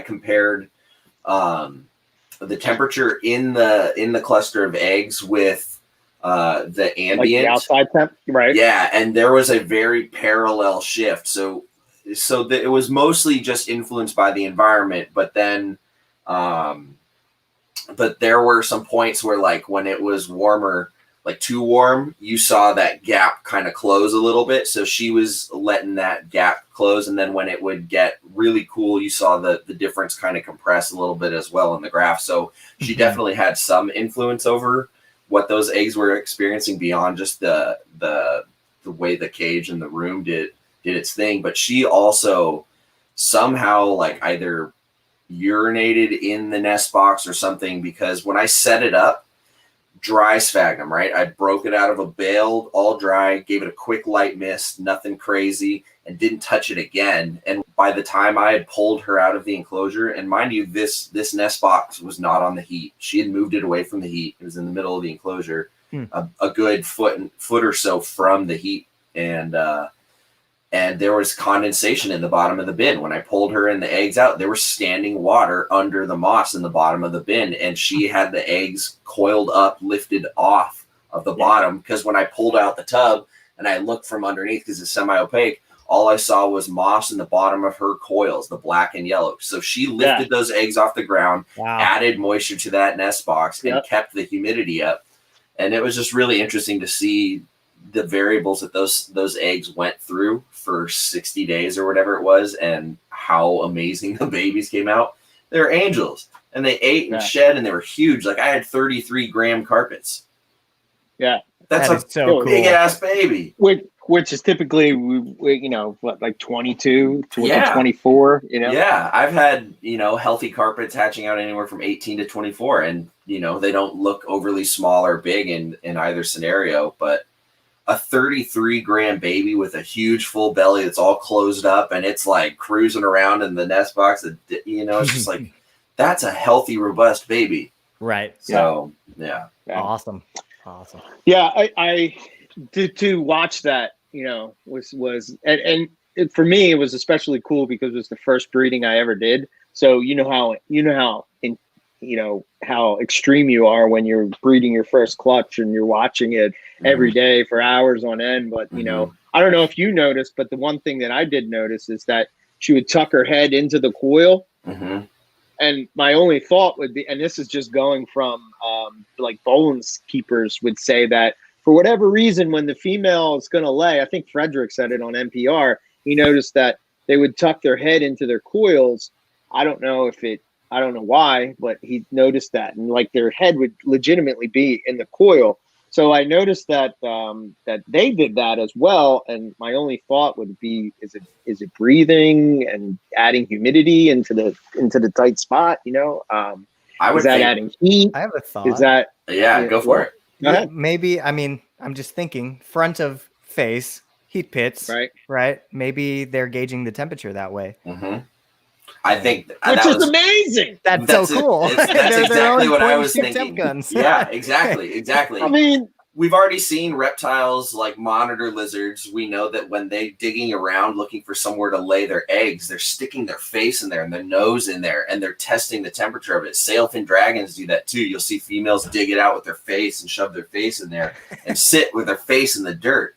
And it's the only thing I can think of is that they have to be able to sense how warm and how humid it is, and it's like their way of keeping an eye on the place they're going to lay their eggs. Just like we do. Yeah. Except they can do it with their own face. Right. Bam. That is We very don't give cool. them enough credit, man. Yeah. Yeah. But Yeah. I did experience the same thing where they wrapped them up and moved them from spot to spot, you know. Yeah, it's really, really cool. I wish more people would not be so afraid of it, but oh well, it is what it is. Your loss. I mean, if anybody is listening and has been on the fence of doing MI, it was the easiest incubation ever. I mean, you literally do nothing. You have to do this much. Zero. Every clutch I get on the ground this year will be maternal. Oh yeah, because for my thesis. Oh, for your thing. Yeah. I mean, assuming every female wants to beehive them and hold them and go the distance. If I get eggs thrown around, I'm not just going to let them die. I will have the incubator, and there's a backup plan. But Lucas, did you? I don't know if you know who Ryan Dumas is, Rad Reptiles. So he's a friend of mine. I have some coastals from him. He had a clutch a couple of years ago, laid by some coastal jag female, and he let her do MI. And about 42 days in, she left the beehive of eggs, went to have a drink, and then came back and sat under the clutch. Didn't wrap them back up again. She went under? She went under and like wore them as a hat. Okay. And didn't wrap them again. He left the eggs with her and they hatched. And he and I talked about it, and 42 days in, most of the work has already been done. If you've got a stable climate in the enclosure that we provide with our artificial parameters, it's reasonable to think that, she did most of the work, but like they were stable enough to just go the distance. And so they hatched out just fine. But it's really interesting to think about how she just decided like, screw it. Gutsy move to leave them in at that point. I think 9 people out of 10 would have said mine. Right. But what if she already knew that like this enclosure is plenty warm? I don't have to put in any work in this. I don't need to do this. This is extra. They'll be just fine. I've done most of it 42 days in. It's cozy in here. They're good. Maybe think that she knew better than we do. Yeah, in general, I sit on the snake is smarter than people think snake is camp in almost every department. So I believe it. Yeah, absolutely. I was just gonna say the same thing that Justin said. Water pythons. I think Richard Shine has a paper on this, but they leave the eggs, in the monitor burrows in the wild. But I guess they, that's the thing. Like, especially for somebody that's doing MI, like you're letting mom sort of take control, right? But then there's still these lines that were like, no, I'm not taking now. Yeah. Well, it's because in a lot of circles, the first thing you hear back when you bring up MI, in less MI friendly circles, is she's going to kill them all. Or like, I tried that once and she killed them all, hey, some mothers are bad mothers in all species. Or their enclosure parameters were too wet or too warm or too dry or something. Right. They can be set up to fail. Absolutely. Yeah. It's really interesting because like if you give them a nest box, they're going to move it around where they want if you give it to them early enough. And if you try and move it back, you'll find the next day they'll have moved it. Right. They know. They know what's going on. When I give them a nest box, I'll put it on the heat and I'll watch them move it right off the heat. It's too funny. Like within 2 days, mom will have moved it off the heat. Yeah, that's She awesome. knows. I think I've said that many times on NPR. Like the first one I did, I would put the box because I'm thinking like, okay, it's got to be under the heat, right? And then she moved it, and I'm like, what? And I'm in my head, I'm thinking like, okay, she's going around the cage and she's trying to find the spot, and when she's doing that, she just sort of pushed it out of the way, so I moved it back, and then again I come back and it's over here, and I'm like, I moved it back, and then it's back there. I'm like, So I don't know if it was Luke Snell I was talking to or Jason Bale, and I was like, "What do you think?" It's like, just leave it alone, man. Stop. I'm like, "Oh, Yeah. okay." Yeah. Nick tells the Yeah. good story where he had the female. The way he puts it is like she had a plan ahead of time, moved the box where she wanted it, like about a foot away from the heat, and he put it back on the other side of the cage. She moved it back where she wanted it, and had this foresight, right? And then laid the eggs so that her head could just drape out of the box under the heat, so that she could thermoregulate from the box without leaving the eggs. And the way he puts it is like they're not supposed to be able to do that. She had a plan, she executed the plan, and she adjusted to make the plan work. Right. So things like that are just unreal. Like Eric said, they don't get enough credit. Yeah. There is a reason they've been around for millions and millions of years successfully. Well, I mean, they're one big temperature deciphering organism. Their whole body is, designed to make these temperature readings so they can adjust. They're ectothermic, so they're constantly paying attention to that. Right. So, Right. I mean, as a matter of survival. Yeah. So when you get down to it, thinking about it, they're probably the best suited at figuring out the exact climate for whatever it is they need to accomplish, whether it's sleeping, feeding, breeding, whatever. So, I mean, to think that they have these, I don't know, it's not like surprising when you really think about it, because it's just that's just what they're built for. Agreed. Yeah. Yeah. Criminally Yeah, and underrated. I don't know if like all pythons are, I should know this answer, I guess, but like when it comes to maternal incubation, I hear people of other species of python are like, no. And I guess like, I don't know, I guess retics, would it be just the clutch is too big for, there's like 70 eggs, right? 60 eggs, whatever they. Yeah. I don't know. And then the question comes into play, like if a female of another species of python is around those eggs, is she actively, maintaining or manipulating the temperature, or is she just protecting her brood? Like, to me, I separate those two actions. To me, like, there are species who can like guard their eggs essentially, but they're not doing anything to thermoregulate. And then there's those that maybe do. I don't know. I guess that would be like the thought is with ball pythons, right? Yeah. Don't they don't shiver, and they don't raise the temperature of the clutch. So, that's more of a standard temperature. But I would imagine if they're nesting in like termite mounds and stuff, that temperature is pretty solid, so that there's not a lot of fluctuation, if you will, Yeah. I don't know. Yeah. Right. Absolutely. Yeah. It'd be interesting to see if you could set up like a large enough enclosure for certain species with huge thermal parameters to see where they would choose to lay, and if they would do it consistently each year. Like if you just had a lab where you had, a couple of each species and you bred them and gave them huge enclosure parameters, like see what they would choose and how they would maintain, and if they would be successful all the time or not.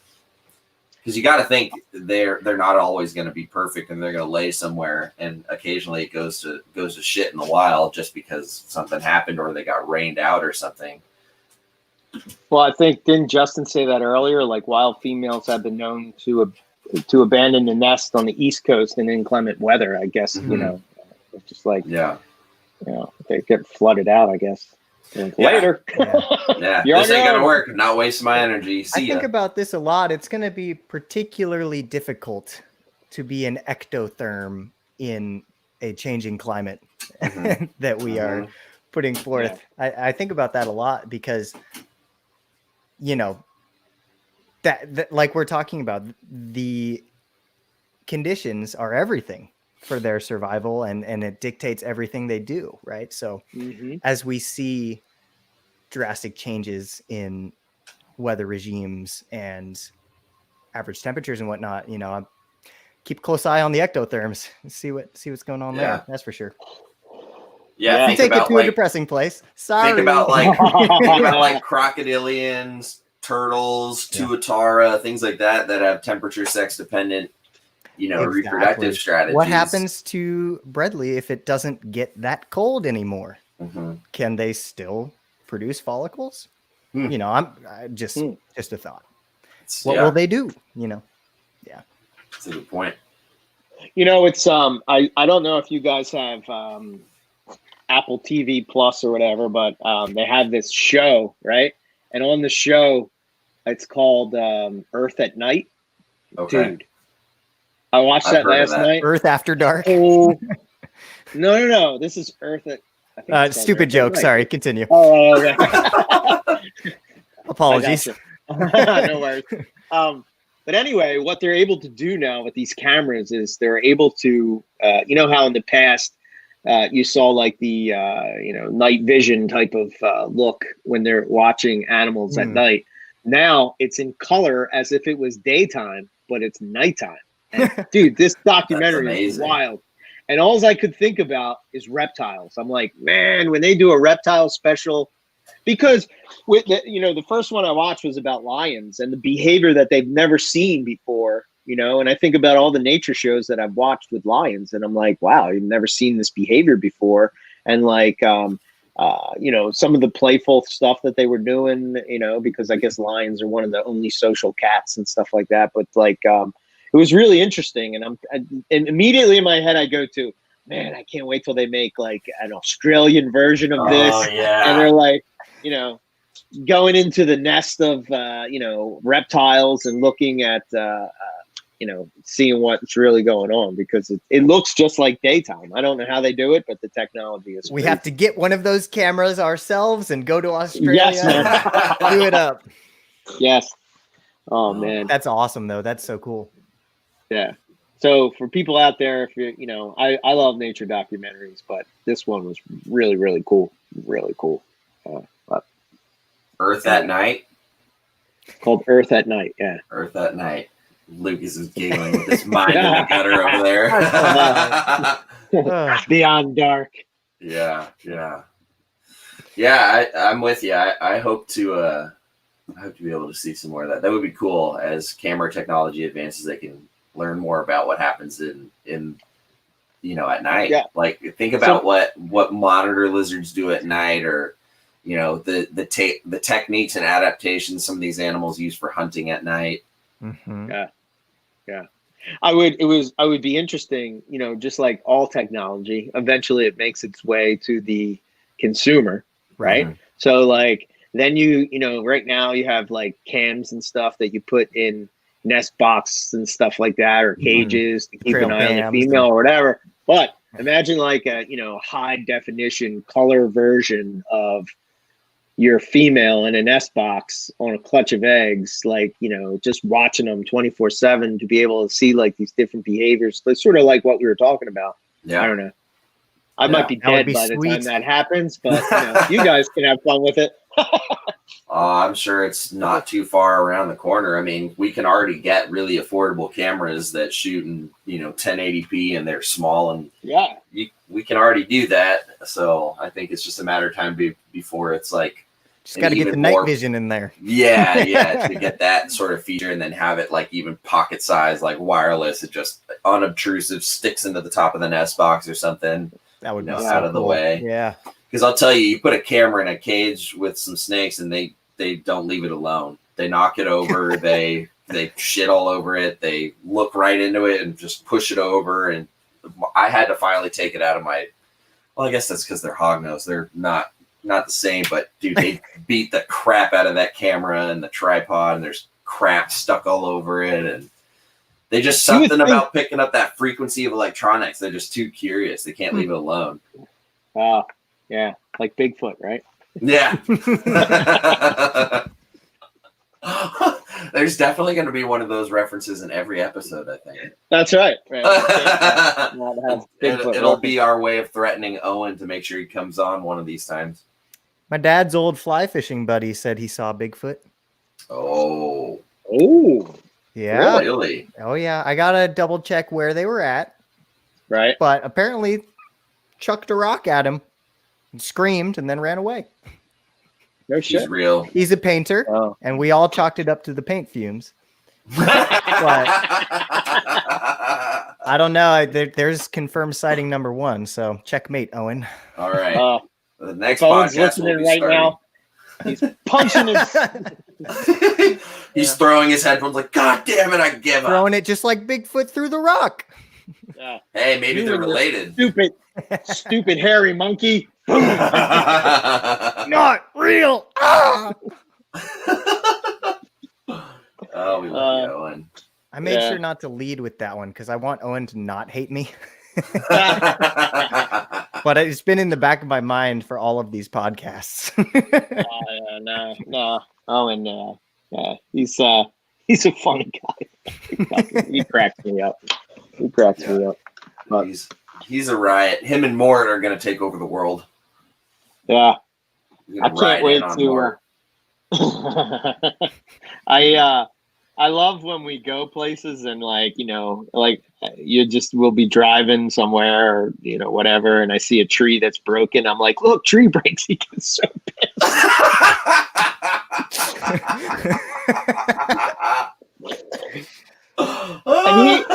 And he doesn't know whether I think Bigfoot is real or not, because I'll like float in between the sides, like, and I'm sort of like, well, I mean, should be like, shut up.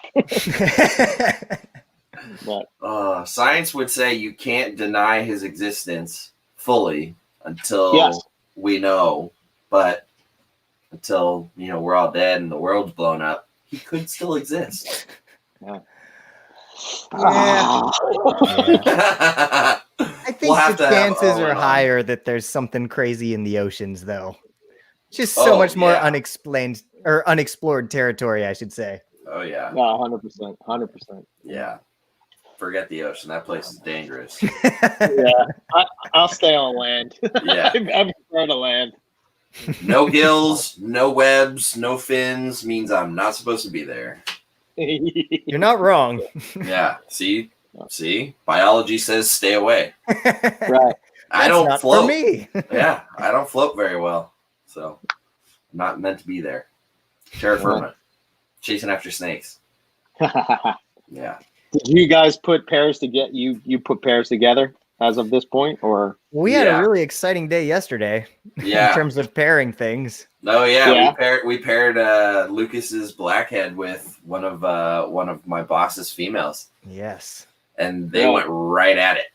It Really? looks very promising, and I wasn't expecting that at all because he had just finished the car ride with me, but as soon as they were together, that's they the were lining secret, man. Yeah. Car ride. right. Yeah. That's right.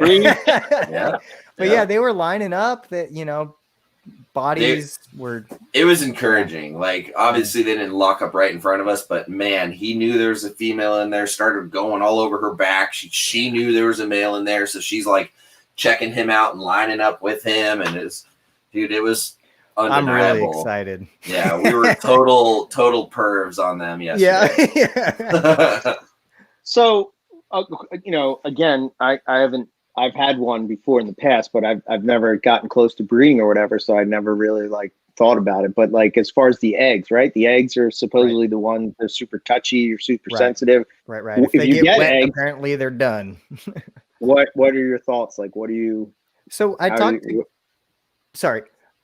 Yeah, I talked to Grant yesterday about that a little bit because Grant is the owner of the shop, and he and Riley are the ones that are going to be looking after the snakes and doing all the stuff. So what he was saying is, in the past, he's had success in a Tupperware container with a layer of I think it's orchid bark or coconut husk. Yeah, one of those materials that will hold moisture pretty well. And then what he said, which is this a secret or am I allowed to say that? No, go for it. Okay, cool.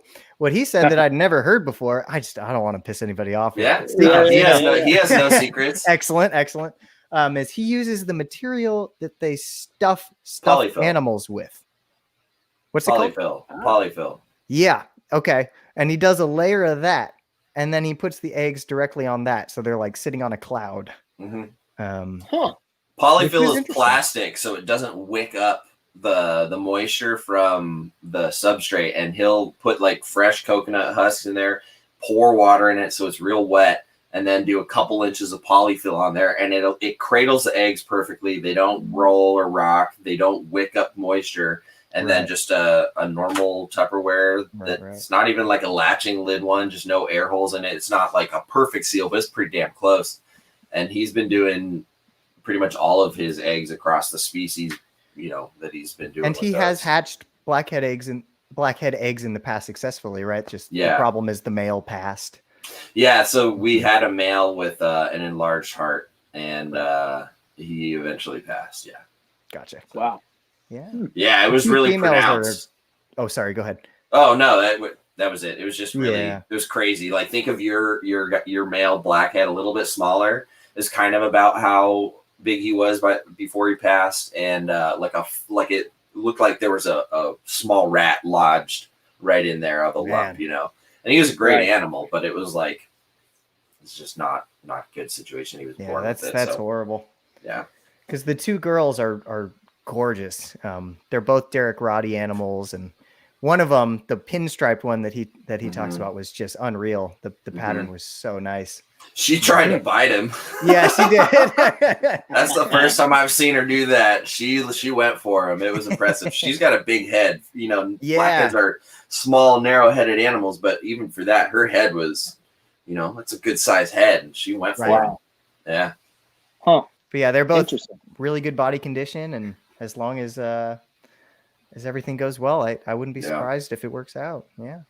So as far as breeding wise, I mean, they're pretty straight ahead as far as similar to like most Australian pythons. It just kind of, gotcha. He's cycling them and doing everything exactly how he's doing his other pythons and stuff in there. He's doing it all kind of similar. Right. Kind of same standard python temps, the same time of year we're dropping. The only difference with Grant is with most of his animals, he actually feeds heavier right now. So instead of cutting off food, he's like in between, he's really slamming food. So like, especially for the ball pythons, they're eating a lot. And then when they don't, that's a good sign for females. But like, even right now, we're feeding the boas, we're feeding the bloods, we're feeding the blackheads, the womas. Actually, the one female who's been breeding most recently didn't eat, but otherwise, he likes to feed heavily right now. So he has a lot of success with those animals. So, wow, okay, interesting. Yeah, like the ring pythons are still eating. I often thought about that, right? I think about in the complete carpet, in Ben's section, he sort of talked about, if you wanted to optimize, he sort of doesn't understand why people stop feeding, right?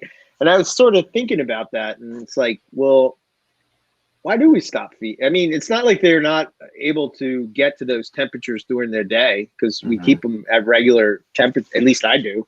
So, like, what would really stop them from eating? So this year, I sort of like, I'm actually still feeding as well, just because I'm trying to get that extra weight on the females, if you will. And then I'm going to cut it off probably in the next couple of weeks. But it's to Lucas's point of what he was doom and gloom earlier. It's like, with all the temperature changes and stuff, it makes it difficult to sort of, I think I find myself slowly adjusting more and more because I'm not able to get the temperatures that I need to get to. What the hell? Waiting later, Winter used to be winter. Yeah. Yeah. But I don't know. Interesting. How cold is it where you are right now, Eric? Today was like in the 40s. Okay. Dang. So it was 32 degrees where I was this morning. It's colder here. Yeah. Oh, wow. In Gilroy. But anyway. Does it get that cold there on the West Coast? It's not supposed depending to. on where you are. Yeah. I should say it's not typical. It can, yeah. It can, but it's not typical. Yeah. On the coast, it can get pretty cold too. We don't get like those 0 degree, 10 degree, single digit, like snowing, icy crap all the time. We don't get that very often in most places. So yeah. That's the one thing that I do love about the East Coast snow. Like personally, being in snow or being around snow, driving in snow, all that stuff sucks. But snow is great for breeding pythons. Yeah. As soon as that snow front comes in, man, it's just like it's game on, man. That's awesome. I guess you guys get that in the form of rain, but sometimes there's this little, like, a lot drought. less than it used to happen. Yeah. Right. Yeah. I think it's rained 2 or 3 times this fall, winter out here for us. So for doing right, NPR, for doing NPR for so long, it's like you talk to all these different people, and it's the most interesting thing I find. And I guess this is why we always sort of ask these questions or whatever, but like how different people breed based off of where they are, which I don't know, that raises the question, like, do we really know what the animals want? Because how are we able to manipulate these things, all these different spots, and still have success? You know?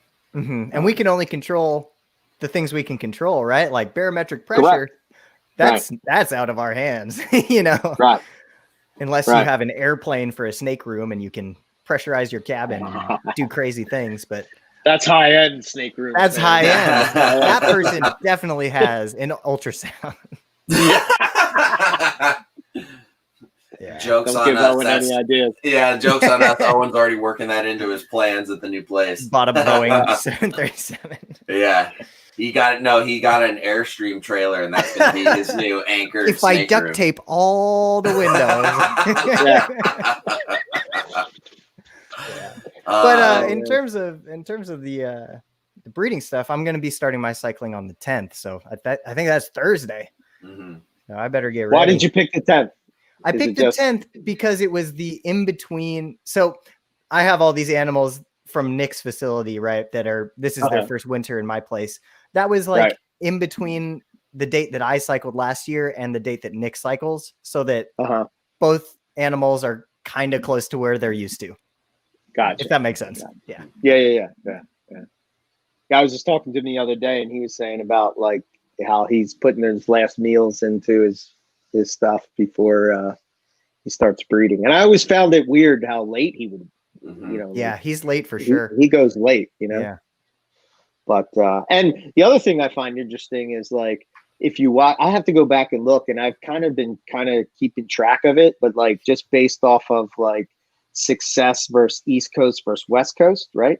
So like I've noticed that in some years, like if the East Coast has a really good season, the West Coast is not, and vice versa, Interesting. Yeah. I don't know if there's any weight to that or whatever. It's just like me, looking at certain people, but like, I think it was 2 years ago, all the people on the East Coast had a shitty, like you still produce stuff, right? But it was just a shitty season overall, Lack of snow. Like there wasn't a whole lot of snow. I don't know. Mm-hmm. So shoot, I hope I have a good season this year. Snow, damn it. I love that from Justin. Write the book. I wish you'd freaking hurry so you can spend more time writing than cleaning snake poop. That's awesome. I can't wait for that book, man. Oh. Yeah, no kidding. Take all of my dollars. I want it. Yeah. It's like, wait, you're going to make it thicker with more geeky information? Yes. I'll take 2. Yeah, for real. Yeah, definitely. Oh, that's going to be so good. I'm not even going to talk about what taxonomic revisions could result, but I'm just excited. So excited. Yeah. It's going to definitely be invigorating for our conversations as well. I'm sure there's going to be a lot to talk about. Yeah, and it might change how we, pursue projects too. It very, very well may. Yeah, I know. What if like Eric, what do you got? No.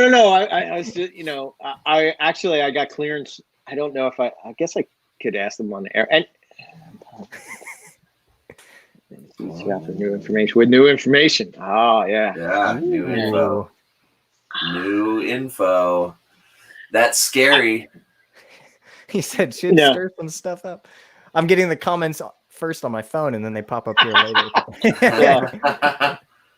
Excellent. People are going to lose their mind like the Chondro people did when they did the taxonomic changes. Yep. They're like, I'll be in the back watching, sipping my tea. Yeah. Excellent. Pinky's out. It's gonna be great. Yep. Owen will be throwing Darwin's out the window saying, "These things are trash." What if coastals are the same thing as IJs? And then He's gonna lose As his IJ. fucking mind. Oh, Owen. he's gonna lose his mind. So, Owen, how come you can't breed those coastals, but you can breed those coastals? I hate you, you son of a. I know that makes no sense at all, but in my Owen world, that really does. Oh yeah.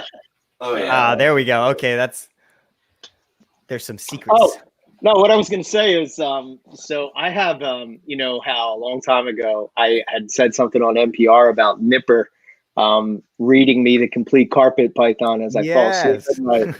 And he did send me basically the entire natural history section on all the species with him reading it, which is just the greatest. So I was saying to Nick, I said, Nick, do you think it would be a big deal? I was going to send Justin a message, but I guess I'm going to ask him now. But, you know, think it would be a big deal if I took a little segment of that and put it on the holiday show instead of reading The Night Before Christmas, have this little section with jingle bells in the background. You know, welcome to the complete carpet python. The McDonald ranges. Oh man. I know what's great is when it comes up, you know how niche comes up quite a bit in the book. It's like as he's reading the book, he's like, "It's niche, niche," you know. Oh, it's so great.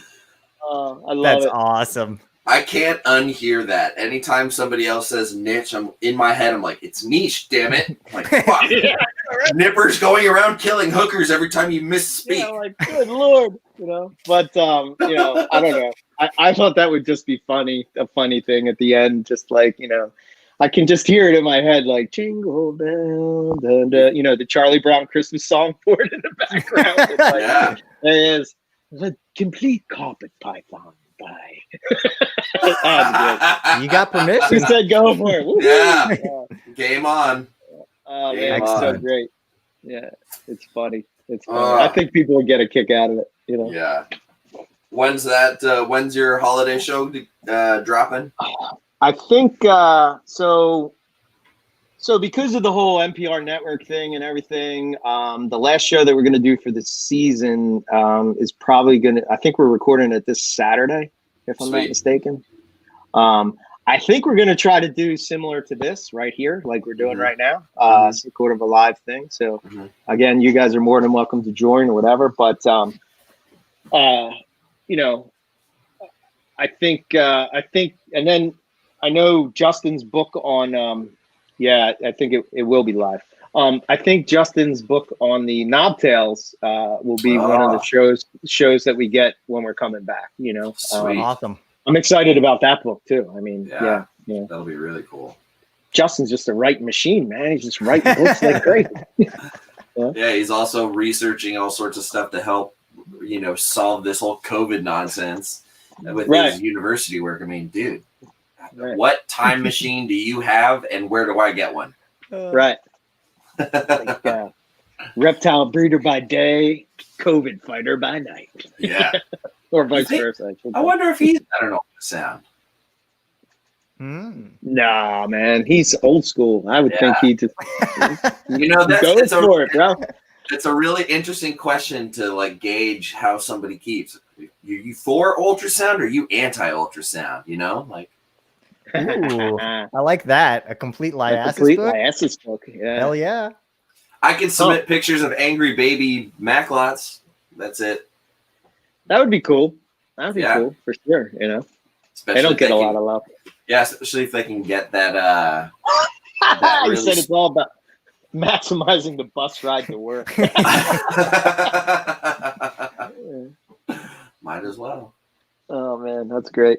Yeah, I can't wait. That's awesome, man. That's like two great books in one. I did get, you know how I'm a geek about books, so I got upon Scott Eiper's thing, I picked this book up a while ago, right?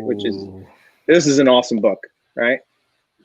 And then I saw that they also make a lizard version of it. Hey. I don't know if you can see that. And they make a crocodilian version of it. Ah, nice. So like, yeah, these $3, man. That's awesome. Very cool. Those are good. Those are solid. Yeah. Good stuff. Oh, Australian lizards. That's another rabbit hole. So Where I are might, those black dragons from that you showed me yesterday? Those are Asian water monitors. So, Okay. like Sumatra area. I want her. Yeah. They're cool. I may be pulling the trigger on Ackies. You Really? should. You Awesome. should. Yeah. You'd love the shit out of them. Busy little boogers. Yeah, I think so. I think I'm gonna like set it up in my upstairs, make a real nice natural habitat type of thing. You know, have my little some heavy hitter books. Yeah, they're good stuff. So, and they're actually pretty cheap. There's shit. I'll have to get it next time. I can't remember, but there's a guy I've subscribed to via email, and he has like all these different Australian books on all Australian nature. Everything from like insects to flowers to the climate to reptiles to all this stuff. I'm always on the lookout for the book that Richard Shine did on diamond pythons, but I can never find it anywhere.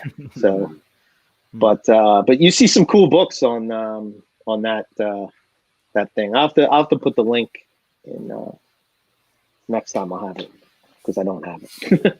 Yeah, one of these days we'll share, but not anytime soon because people can do their own. People can do their own research.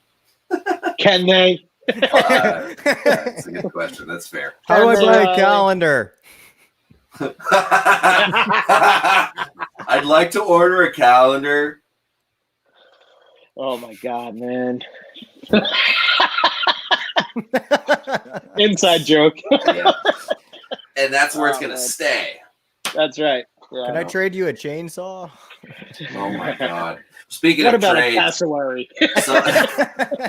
somebody offered to trade us like crested geckos, some turtles, and a lychee for that baby black dragon. And my boss and I are just like, no thanks. No. Yeah. What? Yeah. I'd the pretty much coolest only damn be able to lizard. offer a kidney right now, but that thing was so cool. Yeah, you need monitors. You all I need $2,800 Yeah. so that I can Yeah. get the monitor. I don't know. I've always been a snake guy for sure, but like I don't know. I'm afraid of what could You're gonna unleash a beast. Yes. Yeah. Yes. You're opening a door. You're opening a door that won't close behind you. It's gonna stay open and get bigger. like you try to justify things. Like I've come to this is my current justification of my collection, right?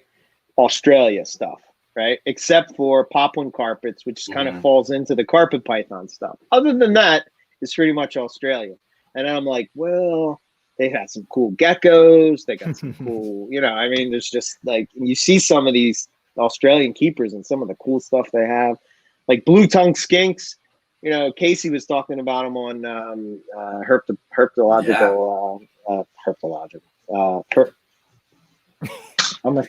John. One of those I was saying- reptile podcasts. I keep saying herpetological highlights, but that's because I got Justin's in my brain. But anyway, they were talking about the blue tongue skinks and all, and like some of the stuff that like some of those northerns and stuff. Holy shit, man, they're nice. We got northerns if you need them. Do you?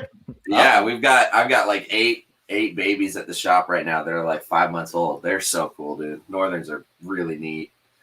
I think once you get Justin's knobtail book, you'll really like knobs. Those are really cool. I've had the opportunity to see a few of those species as adults in person, and they're just unlike any other geckos, dude. They're totally different. Yeah. But yeah, I'd like to get into them. The one thing I think you'll really find interesting about Ackies is how busy they are. And just they're always doing stuff, and they remind me of like the way they're constantly cruising around and checking things out and nosing around. Kind of reminds me of the way like taipans you see in footage, like cruise around, nosing around for food. It's very snake-like in their sort of serpentine motions and stuff, but it's just different, man. And it's really intriguing on a whole nother intellectual level because you know, especially as you talk about getting into wanting to see the behaviors more, monitors are a very expressive animal. I mean, they're constantly busy and thinking and doing stuff, and Ackies are like the busiest little things ever. They're great. Yeah. And they're not too big, but they Nope. still give you that monitor feel, you know. Oh, yeah. I don't know. Yeah. Oh, yeah. Um, They're cool, man. They're really fun. Yeah. So I don't know. We'll see how that goes, and then Yeah. I don't know. They're Alan Stevens locally to me has red Ackies coming out of his ears, so it wouldn't be hard to get you some fresh babies. Yeah.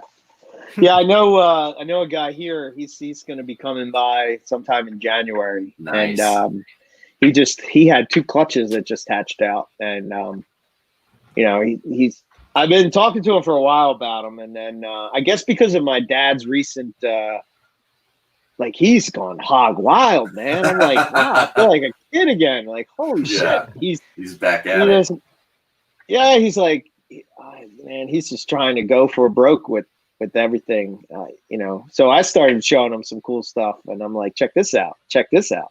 Wow, that's really cool. What's that? You know. Nice. But it sort of ignited that, you know, that love of all reptile type of thing again, if you will, you know. Oh, yeah. But we'll see.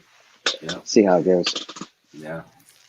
Rankin's dragons, frilled dragons, Australian water dragons. You've got your Gurnia, you've got all the monitor lizards, the knobtails, the Strophaurus geckos, that entire They're my complex. favorite. Dude, Oh, they're the best. Yeah. they're on a whole nother level out there, man. There's some cool stuff. You know, I think once you see a big Aussie frilly with a blazing red chest, or a massive Aussie water dragon with a huge black eye stripe, or, you know, anything like that, it's just, they're so freaking cool. That, you know, we talked about it before at MPR, but when I'll never forget, man, we were driving, and here it is, and you know, the one thing that Keith wanted to see on the trip was a frilled dragon, like, you know, just that iconic. He's just iconic lizard, you know. I mean, everybody sort of like knows what that is, and it does that little, you know, running across on its 2 legs. But we're driving, and here was just one just laying in the middle of the road, like literally, like face down on the cement like this, just laying there, like, you know, and like. Man, Keith was like a little man. He's like, I'm really, and he's like jumping out of the car before it even stopped. And like, oh my god, yeah, man, that was great. Yeah, that was cool. But talk about a cool lizard, dude. Those are the shit. Yeah, I was a little nervous picking it up, man. I know you're not supposed to, but I thought for sure I was gonna get nailed. But no, it was pretty chill. Yeah, nice. Yeah, cool. Yeah, they can be. I've worked with chill ones, and I've worked with ones that will try and bite you, but yeah. Kind of rare. They're very observant. They're kind of like up there, so if anything, they'd rather take off, I find. So that was my favorite part of the whole thing, like watching it go, and it ran across the road and then up a tree. But it does like that where it's like its arms are like this, and it's just yeah. It's like the bottom half is going too fast for the top, and just like oh yeah yeah. So they're cool, man. Yeah. Cool with lizards, I think it's impossible to not get some sort of satisfaction out of seeing them behaviorally, because you can't just keep them in a simplistic tub or a small cage or something. You have to like do, you know, check all these boxes for them, and so it ends up being quite an investment in your time and thought process, and so it's much more rewarding and satisfying. Whereas a snake, you know, you're not tinkering with things as much. It's like bedding, water bowl hide, temperature. Right. With lizards, there's a lot more little things and quirks and stuff, and so yeah, it kind of opens up a whole nother vibe. So yeah. And Lucas was checking out monitors yesterday, and he was fighting it hard. He's like, baby mangroves, Ackies, savannas, black dragon. Whoa! And then he's like, "Oh, have you ever seen those prehistoric looking lizards? They have that like big crest, like a fin." I was like, "You mean sailfin dragons?" He's like, "Yeah." I was like, there's a baby right there that we hatched out in July. I want to see the 7 adults in back. And he's like, no way. Yeah, it's hard, man. It's one of those things where like you could go full Noah's Ark syndrome just on lizards because there's so many freaking cool lizards, dude. Yeah. Yeah, my dream would be to have like an Australian reptile park, but in Pennsylvania. Yeah. You know, everything Australian in one big one site. spot. Yeah. That would be so cool, man. Ah, the dream. The Thorny dream. devils, shinglebacks, land mullets, blueies, all the agurnia, the lace monitors, dude. Oh, Yeah, and then you get venomous stuff. Yeah. Yeah. I don't even know what's in the States or what's not as far as that stuff goes. But Yeah, I think there's a lot of the different venomous stuff here in Florida. I see a lot of keepers posting, taipans and tiger snakes and Sudetchis, just kind of in general. There's a lot of those out there. So I think there's a fair amount of the Australian hots in the States, death adders, things like that. So yeah, you could do it. Yeah, well, maybe one day. Who knows? Yeah, maybe. But Well, we are well past 2 hours. Is there anything y'all wanted to throw out there and get off your chest or plant seeds for another time? no, I don't think so. Not for me. Cool. No, I think I'm good. All right. So Yeah. the word is, have you heard of our dear Lord and Savior, Morelia? If you haven't, you need to get That's right. involved because, yeah, be like that young lady who got her first coastal carpet python. She's got the bug now. Nice. Exactly. Yeah. Oh, I said, oh, didn't I? Yeah. yeah. That's what Oh. like. Is he just gonna leave us hanging like this? Oh, and by the way, Lucas got to interact with his first Boland's python. Oh my God, that was the coolest thing. I was Yeah? buzzing off that all day. Yeah, that's a That fun was snake. they're so like regal, if that makes sense. Yeah. I don't know. Yeah. So like slow moving and impressive, like confident animals. They're everything that I love about snakes, which is unfortunate. Yeah, especially for your wallet. Yeah. So. Yeah. It's just probably not going to happen for a long time. but eventually. Never say never, right? Yeah, Never that was say so never. cool though. Yeah. So cool. Nice. All right. Well, we're going to end on the Boland's moment. And again, thank you guys for hanging out, having a cup of Joe and talking man. smack about carpets. It seems like a lot of people tuned in, had some fun. So Yeah, this was Yeah. great. yeah. And Thank you as- guys so much. Yeah, as we get into the holiday season, we'll see how regular we can be with this. Everybody wants to be with families or be safe or whatever, so no guarantees will be weekly throughout the holidays, but we'll try and keep coming out as often as possible. And one of these days, we'll get Owen to put down his superhero insurance man cape and come join us. So. Alrighty, well, Absolutely. We're gonna go get out of here, and thank y'all for joining. Thank you, Eric. Thank you, Lucas. You guys are awesome. Yeah, man. Thank you. Have a great Awesome. day, y'all. Alrighty, See ya. peace and chin grease. Right on. Let's see. Okay, what do I do?